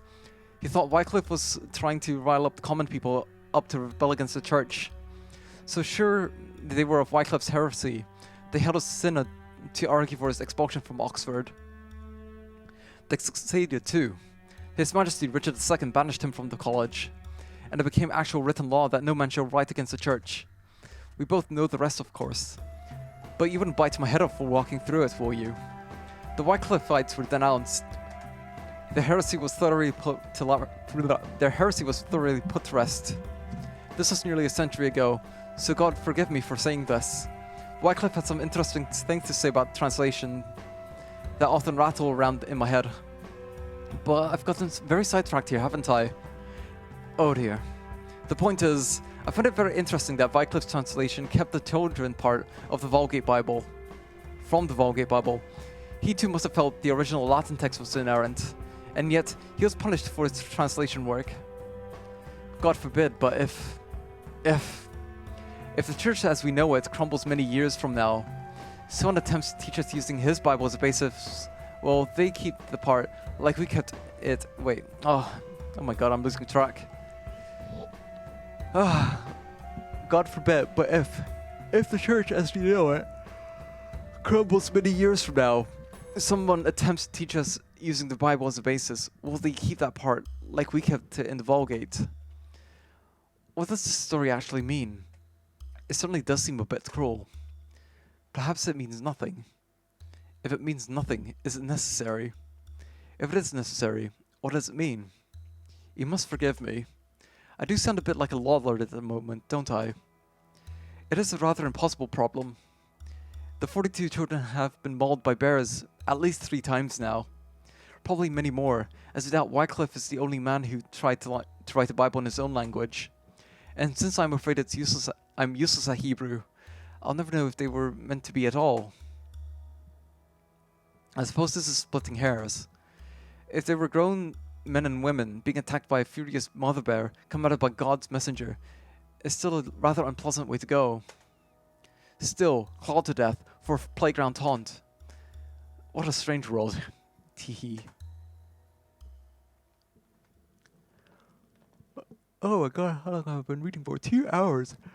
What time is it? I'm gonna go for 1 more hour because I need to eat food because I'm a hungry, growing wee boy and all that sort of shit. Right, oh, my eyes are tearing up. My skin is tingly. My face is tingly from all this reading. Zeta indeed already heard all of this before. Please forgive me for taking up more of your precious time. Hee hee. Like I said before, you'll permit me a small indulgence here and there. I think I'll take a sip. Cheers, everybody.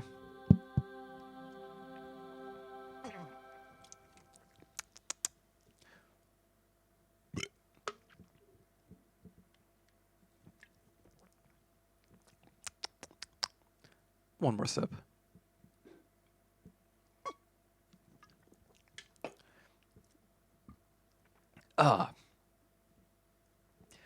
Even if I was not completely refreshed in spirit, the bath certainly did wonders for me physically. I could not long... let me try that again. I could no longer count each individual bone in my body aching at the very least. The noon bell rang. I stood up in the bath, scanning around for a towel of some sort. I spotted one, a simple piece of linen cloth, folded next to the habit Moira had washed for me. I stepped out of the bath while the bell was still ringing, and dropped to my knees, resting my elbows against the edge of the tub with my hands clasped together. I began reciting the Psalms for Sext. Canticum Gaudium. Let me try that again. Canticum Gradium. Ate levavi oculos meos.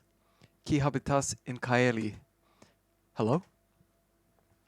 I wheeled around with a start, twisting into an uncomfortable position, attempting to cover my shame and turn to face my visitor at the same time.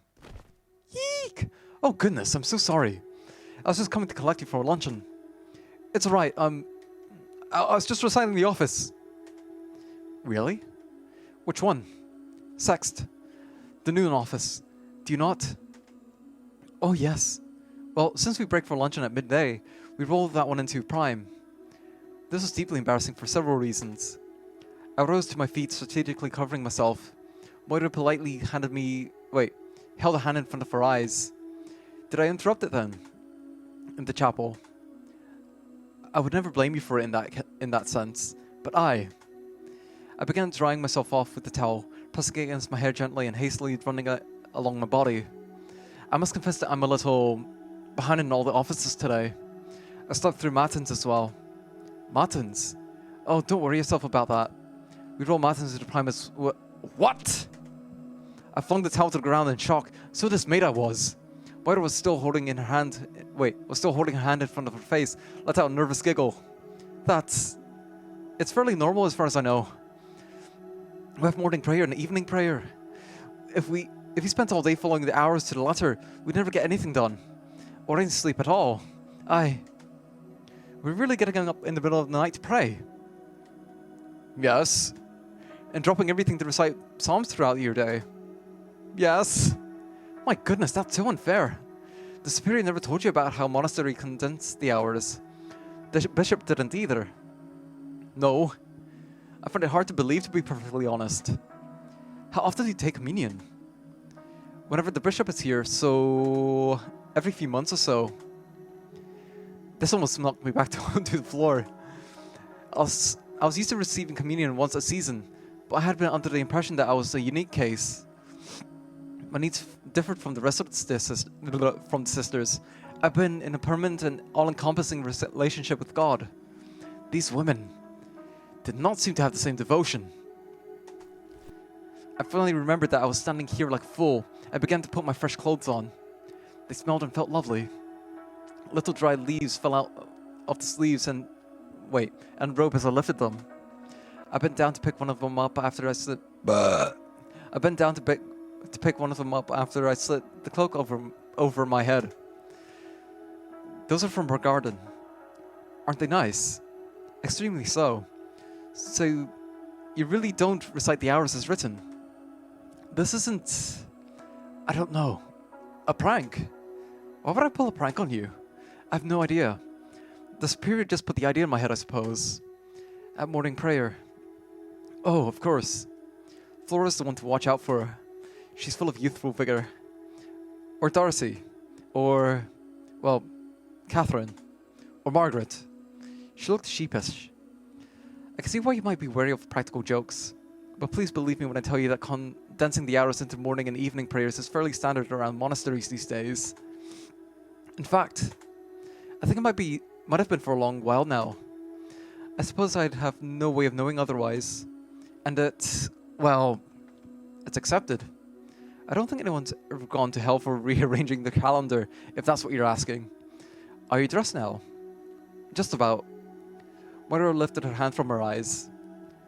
Now, would you look at that? Fresh as anything. Thank you very much for washing them. Oh, don't mention it. Hopefully you're feeling a bit better now. Once we get some lunch in you, it'll be good as new, I reckon. I'm looking forward to it, but, This might sound silly, but if I go to evening prayer tonight and do the rest of the hours, I won't have caught up. Would you mind if I at least finish sext? No, not at all. Thank you very much. Esse sicut oculi esse vorum in mandibus dominorum. Suorum. I've never actually played for an audience. Would you like me to join you? Yes. That'd be lovely, actually. Moira beamed and walked over to the tub I had been using. She kneeled as I had been kneeling earlier and I joined her. The pleasant scent of the leaves in the bath still lingered above the water. Sicut oculi ancile in mandibus domine sudae. Ita oculi nostrae ad dominum deum nostrum, donec mistriatur nostri. Oh, how sweet. They're bonding. We completed the liturgy and left in silence. I left bolstered by the light of prayer, and the bath and fresh clothes had left me feeling warm and content. Moira strode in front of me, leading me to the rectory. Hold on, am I hearing works outside? Oh yeah, there's works outside. There's construction outside. I thought I heard something. When we arrived, I took a deep breath. Bathing in prayer rejuvenated my body and spirit, but I was still nervous about facing everyone. Both because of the harrowing events of the morning, but because of my mission. I had forgotten I had no idea how to begin. I just had no idea how to begin. The rectory was a long room with a high ceiling. A large aged table, already laden with plates, ran the length of the room. All the other sisters were there, and the superior was standing at the head of the table, appearing to hold court. Ah, wonderful. Are you feeling any better? Yes, very much so. Moira beamed and gently guided me to the foot of the table, where a stool was waiting. Oh, I couldn't. Please, sit. So that everyone may be introduced to you. Properly this time. This is the last thing I wanted, to be perfectly honest. But I obeyed. You smell nice. Thanks. You've already met Sister Darcy, of course. She tends to the garden and livestock, and is something of an alchemist. I prefer the title alchevisionist. Of course. Sitting next to her is Eustace. Charmed. Bruh. Eustace is our sacristan, and librarian. We actually have a great many rare books stored here that need to be taken care of. and red, most importantly. Not all of them have been catalogued. I am sure you and Eustace will get to know each other very well. She'll be of great use to you as our new chronicler. This is Sister Flora. She's our youngest oblate. She's 17. I'm 19. Hold on, I'm scratching my nose. Are you really? My goodness, time flies. I wish. I've been stuck here for 5 years now. Now really. Stuck? Yes, stuck. Well, she's not yet found her calling, but the youthful spirit of rebellion gives Flora the energy to help out with various tasks around the Abbey. You have met Moira already, of course. Moira's nice. Yes, indeed. Moira's our infirmary, but also serves as our chamberlain and our hosteler on the rare occasions we have visitors. I'm the closest thing to a doctor here without, well, being a doctor, you know. Without having a man here, you mean. And thank goodness for that, aye. A polite laugh went around the table. Ho ho ho ho ho. Hee hee hee hee. Ho ho ho. On your right, Hedwig, is Sister Martha. Martha has actually had many roles here, even before I was the prioress. She was the chronicler before our last, and has also been our cantor. Oh, she has an eye patch. I bet she's the bad guy. You can just say that I'm old. It's no secret. I wouldn't dream of it. You have much wisdom and many surprises left in you, Sister Martha. What do you do nowadays? I try to enjoy what's left of my life, dear. You run the cellars, you mean? I said what I said. And a damn fine job of running the cellar if you do, I'll say. This is Sister Charity, who is, rather fittingly, our head almoner. Although there's not much of that to be done around here, I'm afraid. So I mostly strive to do the same as Martha here. You help in the cellars. I do enjoy life. Next is Sister Margaret. We've met already. Margaret is another almoner, and also helps in the cellars. I'm a presenter as well. I helped Catherine a lot in her writing. Margaret is very talented. She was also our first foreign oblate. Thank you very much for explaining that on my behalf, Soup. Anyways, it's not completely true. It is completely not true, in fact. Sister Adela. I thought you were born in Spain. I indeed was born in Spain, which is another country. I was born in Spain as well. What I meant was... This should be good. Do you actually know where I was born, Soup? Don't call me that. And of course I do. You're our first oblate from... outside. The usual... Here. The typical sphere of people who devote themselves to monastic life. Whole world's a sphere, your reverence. That is so true, Darcy. I'm just undoing my little part to spread the faith around the whole globe. Which is the entire purpose of being one, or so I'm told. I'm Irish. That's wonderful, Moira. I apologize. I did not mean to offend. I simply meant... No offense taken, Soup. I'm sure Hedwig knew what you meant. Well. Tough act to follow. You have, of course, met Catherine. Her name is spelled with K, but when speaking we referred to her as Catherine the First. Our old chronicler was called Catherine II. We had a little contest for it, and Catherine II was very gracious in defeat. A crying shame what happened to her. Catherine is our... Come to think of it, Catherine, what is your title? I dabble. This is Sister Adela. She was actually our nearest oblate, before you decided to join the congregation. That's right. It feels good to move up a rank. Adela is not really settled into a role yet. Like Flora, she helps out whenever she can. And finally, we have met already. I gulped. I'm the prioress. My second in command. We sat in silence for a moment. I'm from Wales.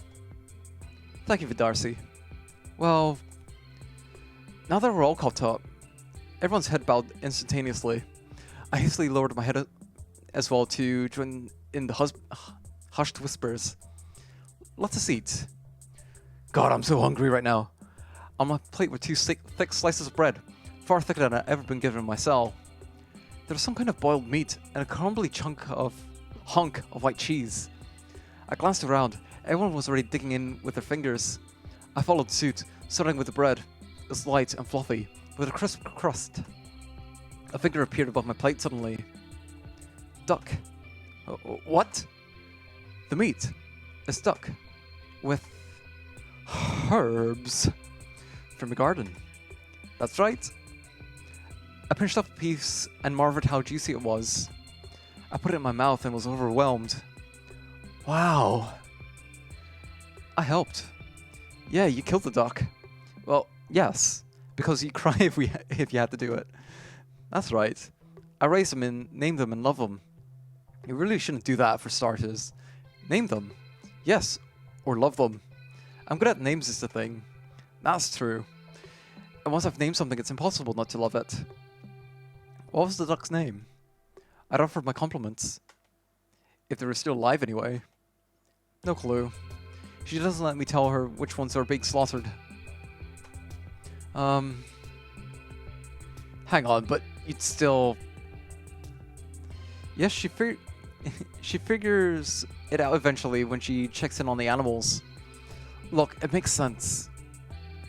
How does it make sense, Darcy? I'm going to be a little sad about it no matter what, but I can't stop it from happening. But I can put it off so I'm not sad about it as... Wait. But I can put it off so I'm not sad about it at lunch, which is a horrible time to be sad. Does knowing you're going to be sad later not make you sad now? No. Why? Because the duck tastes good. Nobody seemed to be able to argue with this logic. That's our Darcy. That's our Darce. Everyone continued eating in silence for a moment. How do you tell the difference between animals? Knowledge. I shuddered involuntarily all of a sudden when I felt a hand beneath the table tapping my knee. I looked over to my right at Martha, who smirked. She tapped my knee again as the others continued their conversation. Is it difficult killing the ducks? Not really. They're not as much as a match for me, if I'm being honest. I suppose you have a knife in that situation. I assured you, I could easily defeat a duck even without a knife. What about 2 ducks? Absolutely. 3? Again, definitely. I think you were all really overestimating how much damage a duck could do to me. I'm an adult woman. The tapping on my knee continued. She, still smirking, tilted her head down, indicating I should look lower. I did, and saw what she was holding a handful of. And saw that she was holding a handful of... something. Understanding, finally I held out my hand. She nodded, and returned to her meal. Ducks can be really mean. Have you ever seen an angry duck? Yes. They don't love being killed, funnily enough. What? What? They can, like, see it coming. They know you're about to die. They know they're about to die. I don't have to ambush them, if that's what you're wondering. They usually figure it out by the time I pick them up by the neck. I put them on the chopping block, though. How would one sneakily attack a duck? Very easily, probably. They are ducks. But you don't attack them that way. Correct. Why not? Again, I feel like you're also really overestimating the power of a single duck and underestimating me, a fully grown woman. How many ducks would it take before you think you'd lose? I could defeat every duck. It is simply not a problem for me. Every duck in the world? Come on. I could defeat infinite ducks. They are small and have little necks. I could kill a duck by accident. It simply doesn't require any measurable amount of my strength. You would get tired eventually. I would not. You're talking as if they're ants. I think it requires a little more energy to kill a duck than an insect. Especially if there's a lot of them at once. I would swing my arms. I would kick on my legs. A group of ducks would crumble immediately in a fight against me. Okay, now I'm thinking about you killing a lot of ducks, and it's making me really sad. Because I'm imagining you killing all the ducks and I'm looking after with huge wait. Because I'm imagining you killing all the ducks I'm looking after with huge kicks and punches and love these ducks, and I hate this conversation now. I'm sorry, Darcy, I didn't mean to upset you. We're speaking hypothetically here. I'm not going to kill any of your ducks. That's okay. Thank you, Eustace. She's not going to kill any of them all at once. She's not going to kill them all at once anyway. And just the ones we need for food. She's trying to get out of it. She thought we wouldn't notice. Hedwig. Madame? She stood up, holding her empty plate. I would like to see you in my office when you've finished eating. I didn't know what they were. I just stuck my hand out. I beg your pardon? Oh, nothing. Silence. They're just dried apples here. Oh. What? Come on, Martha, give me some too. Absolutely not. You've been a little cunt lately. Martha! Crone! Guttersnipe! Ronyon! That's enough! The superior looked irritated. Thora and Martha looked as if they were having a grand old time. Hedwig.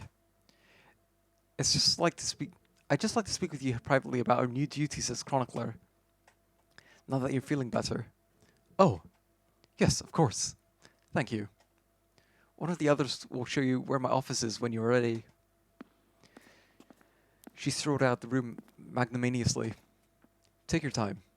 Enjoy the rest of your luncheon. I started nibbling on some cheese. Everyone was watching me. I'm happy to share the apples, if you'd all like. There was a dull roar of agreement from everyone in the room. All except for Angela, who had been pretending to ignore everyone for the entire meal. I broke up the handful of dried fruit into 2 piles and passed to either side of me, keeping 1 piece for myself. Thank you kindly.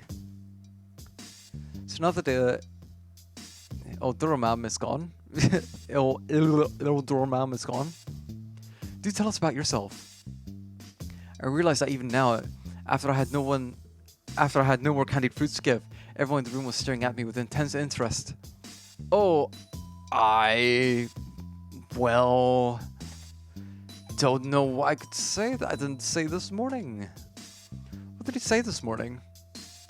I must admit, wiping up your sick has overridden any memory of what you'd said prior. Sorry. Catherine shrugged, smirking. Margaret waved a hand. Gave us a chance to... Ow!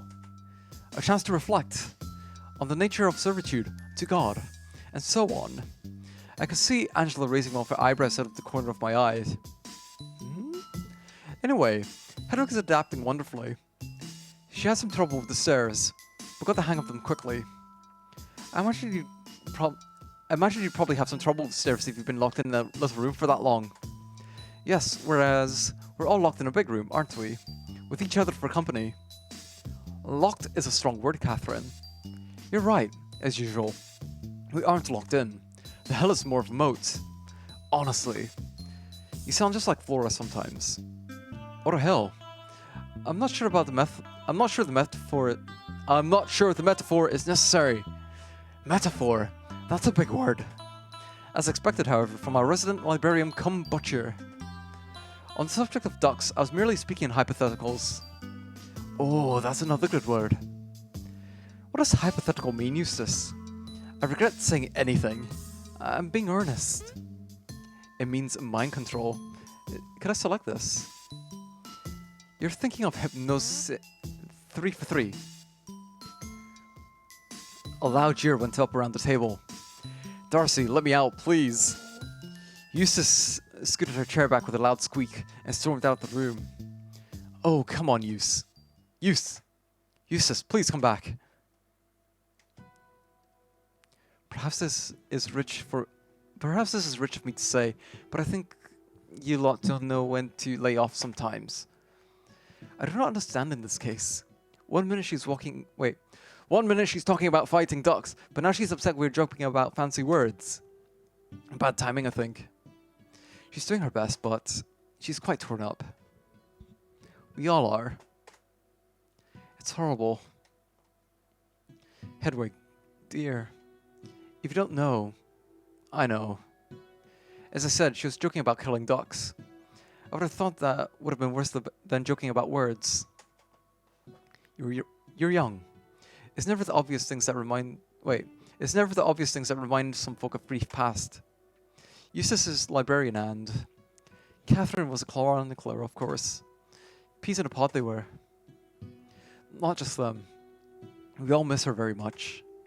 It is a competition. Flora looked as if she was about to mouth off in response, but at that moment... Dun dun dun! Eustace re-entered the room carrying a large wooden bowl. What the hell happened in here? We were wondering where you gotten off to. We were worried you were upset. Eustace said nothing as she walked to the table with the bowl, smiling gently. Hold on, I'm wiping some tears from my eye. That's plain dirty use. I have no idea what you're talking about. I forgot I made this to celebrate a newcomer. That's all. I believe you. Gaylade. After we've all had candied apple. Goodness. Hee hee hee hee hee hee hee. Tee hee. What's Gaylade? Pudding. Eustace laid out a sweet-smelling treat onto everyone's plates. When it was Angela's turn to be offered some, she pushed her chair back and stood up, jolting the entire table forward, causing everyone's plates to wobble. Darcy and Moira had to hold onto the dishes to keep them from spilling over into their robes. Is everything all right, Angela? No. With a glare that seemed to lock with every pair of eyes in the room, Angela stalked out the rectory hall. And that she'll be coming back with pudding.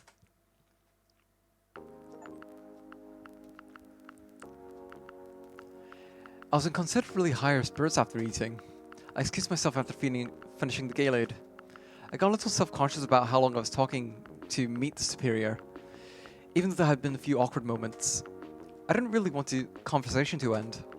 Still feeling like I should be responsible and punctual, I excused myself partway through and continued discussion about what animals Eustace could best in hand-to-hand combat. Darcy helpfully volunteered to show me to the office. It was on the first floor. Further down the hallway, she'd take me down... Sorry, there's a burp stuck in me. She'd taken me down on the way to the kitchen and bath. Here you go. Thank you. And thank you again for the mint as well. And for showing me around before. Oh, and I helped cook lunch. Oh, well. Thank you for that as well. I didn't make all of it, but enough that it's sad to not hear a thank you from the others, and nice to hear it from you. Well, in I go. In you go. Enter. I opened the door and slipped inside. Darcy watched me with a big grin plastered to her face. The superior's office was small, but meticulously kept. It was rather plush compared to the rest of the rooms I'd seen so far. A grand window looked out into the garden, and there was a door off to the left that I presumed to lead to a private bedchamber. The superior herself sat at a thick oaken desk in a rather ornate chair. How are you feeling? Much better, thank you. Good. Good. How has your morning fared? Setting aside your little fainting spell. I rummaged around in recent memory for a reassuring anecdote. Oh, it has been an interesting experience. I managed to run straight into Sister Angela on the way into the chapel, and Sister Catherine introduced me to Sister Margaret. Aha. Those two. Try not to let them rope you into any schemes. Of course. They're both incredibly adept at sneaking around. Both of them have managed to scare me witless with their creeping. I'm relieved that I'm not alone then. Indeed. Do you have any leads yet? Leads? Any idea who could have killed Catherine yet? Any hint at all? Anything to follow up on? No. That is a pity. Mother Superior, I've been out myself for all 6 hours, if that. For much of that time I was ill, and then asleep, and then alone in a bathtub. What clues could you possibly expect me to have already? Did you really think someone would slip up and tell me over luncheon? No. I suppose I shouldn't have counted on anything quite so miraculous happening. She turned around and stepped towards the large window. Some thorny bushes were growing underneath, and a few trees dotted a path between the building and the garden. Light and shadow danced around her habit as she paced back and forth slowly. I don't even know how Catherine died. I heard some mournful whispers from sisters I've met, but I haven't a clue as to what actually happened. When did she pass? How? Where is her body?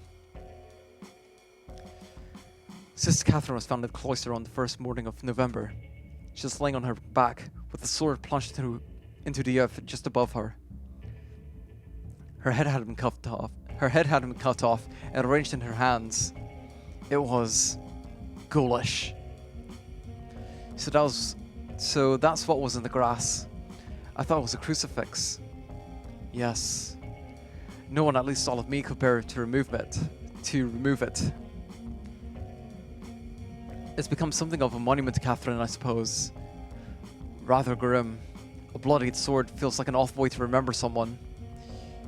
You'll get no argument from me, but these women are strange sometimes.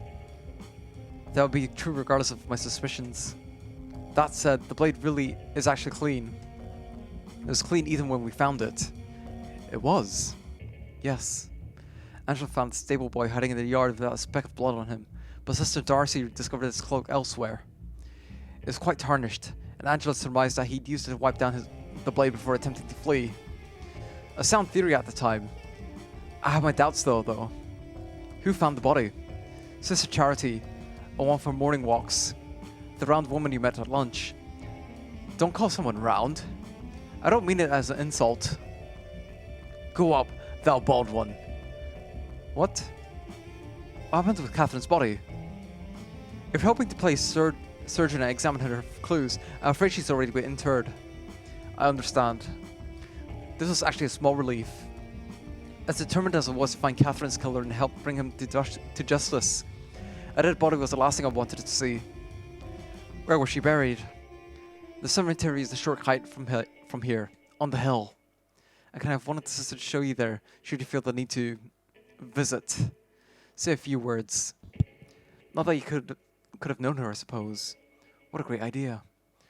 What if the murderer, since you don't believe it was the suspicious boy with blood on his shirt, decides to off me as well? Oh, excuse me. What if the murderer, since you don't believe it was the suspicious boy with blood on his shirt, decides to off me as well? Perhaps while taking me on a pleasant hike, alone, up to the cemetery. I must say, it feels rather difficult involving myself with others when you've directed me to spy on them. You make it sound so ugly. We are seeking justice. I have no choice in the matter. I'm seeking my neck help based on your intuition. Let's not fight about it. What's done is done. You're no longer the anchoress. You are free to do whatever you wish once the killer is captured. I was perfectly happy where I was. Don't be ridiculous.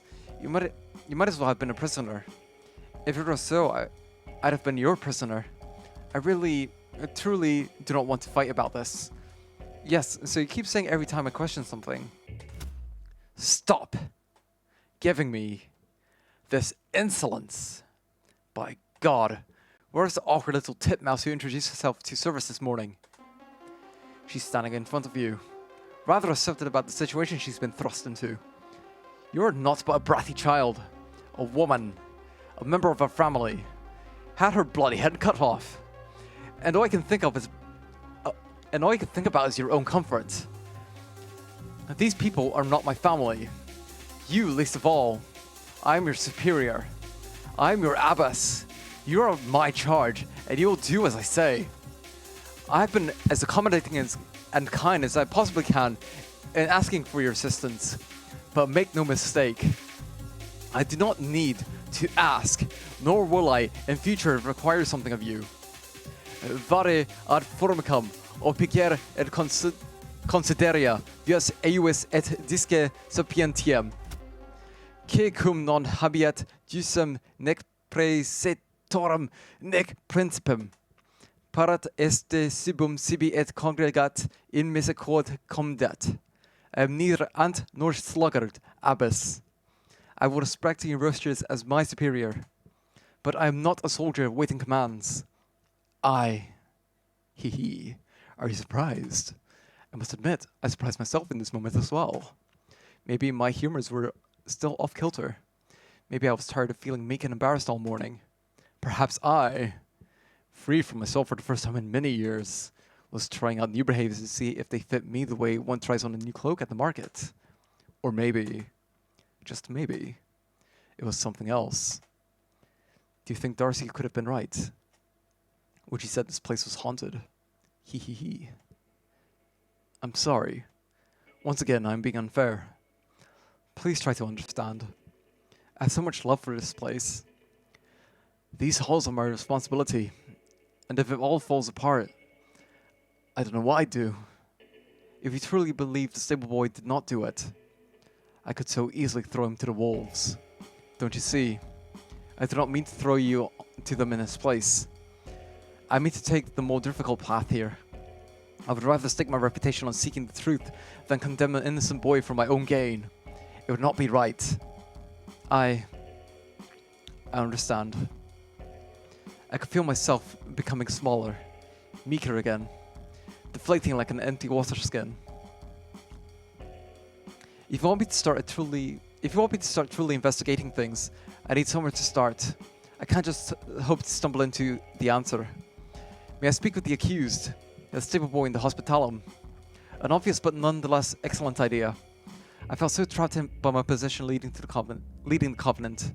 Despite this investigation ultimately being my responsibility, I didn't dare think of involving myself so directly that he could speak with him.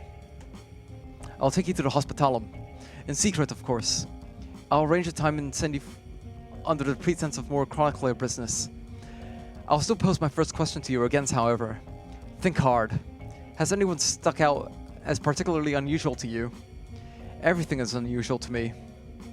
I was fighting back tears now. Meek. Everything. Did Catherine tell you I barely made it down the stairs this morning? In my mind, I knew what stairs were, but I can't remember if I've actually walked up or down any before today. It'll take some time to adjust. I'm not sure if I will ever fully adjust. Have faith. If I could offer one small observation at least, if there's anything I could find strange, it's how calm everyone seems. So you felt it too. I'm glad it wasn't just my own superstition. Everyone seems happy, especially at luncheon. They were joking, laughing. I suppose I'd have no way of truly knowing, but the congregation certainly isn't behaving the way I expect them to, knowing one of them just died. It is odd, isn't it? Yes, I suppose. Your instincts weren't wrong in asking for help. I changed the subject quickly. I did not want the superior to think I was happy with their choice and my situation. God forbid. Oh, a question. Is it true that the hours are compressed here?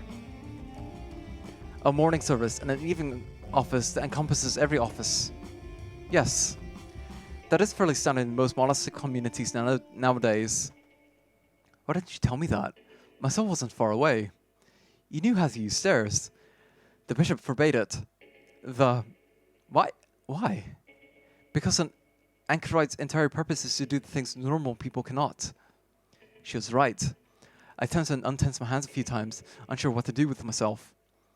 I was to bear burdens no one else was expected to, all alone in there. You thought otherwise. I don't know. I suppose I never really considered it. I just read scripture and theology all the time. I had an idea in my mind of what an abbey was supposed to look like, and I thought even if my role was so different, everyone else's would have been at least similar. Things are very different when you have responsibilities. The day-to-day tasks of earthly life, as much as the monastery reduces them to their basics, are still quite time-consuming. Animals must be tended to. Food must be grown and prepared. Work arises and must be done. Besides, you had your own work to do.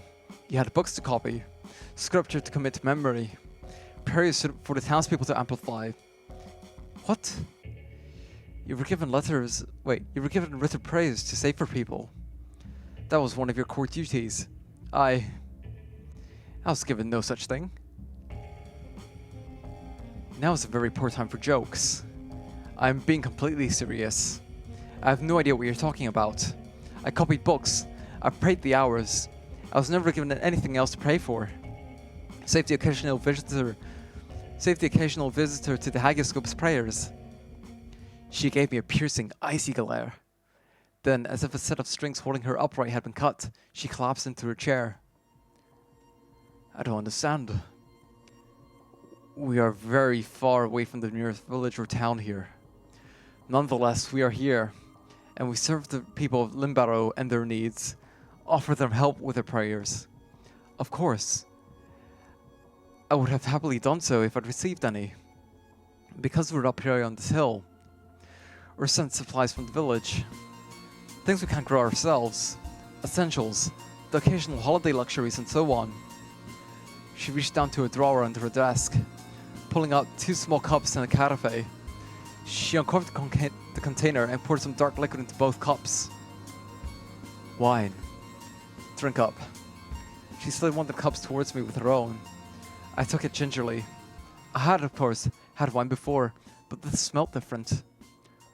This is nicer than anything you had brought with you, I'd wager. One of the aforementioned occasional luxuries. Drink it, please. I braved the sip. She was right. It was different. For one thing, it was quite strong. The superior took a big swig of hers, and I continued. When you were brought here and made to take the vows, one of the first things that crossed my mind was how inconvenient it would be to expect the people of the village to trek up here every time they needed spiritual aid. Why, it'd be positively cruel to make children walk all the way to the anchors themselves. Old men with walking sticks. You get the picture. And since we're all the way up here, on this lonely hill, I thought, why, I know what would make things easier. I offered the townsfolk a simple idea. I'm gonna take a sip. Cheers, everybody.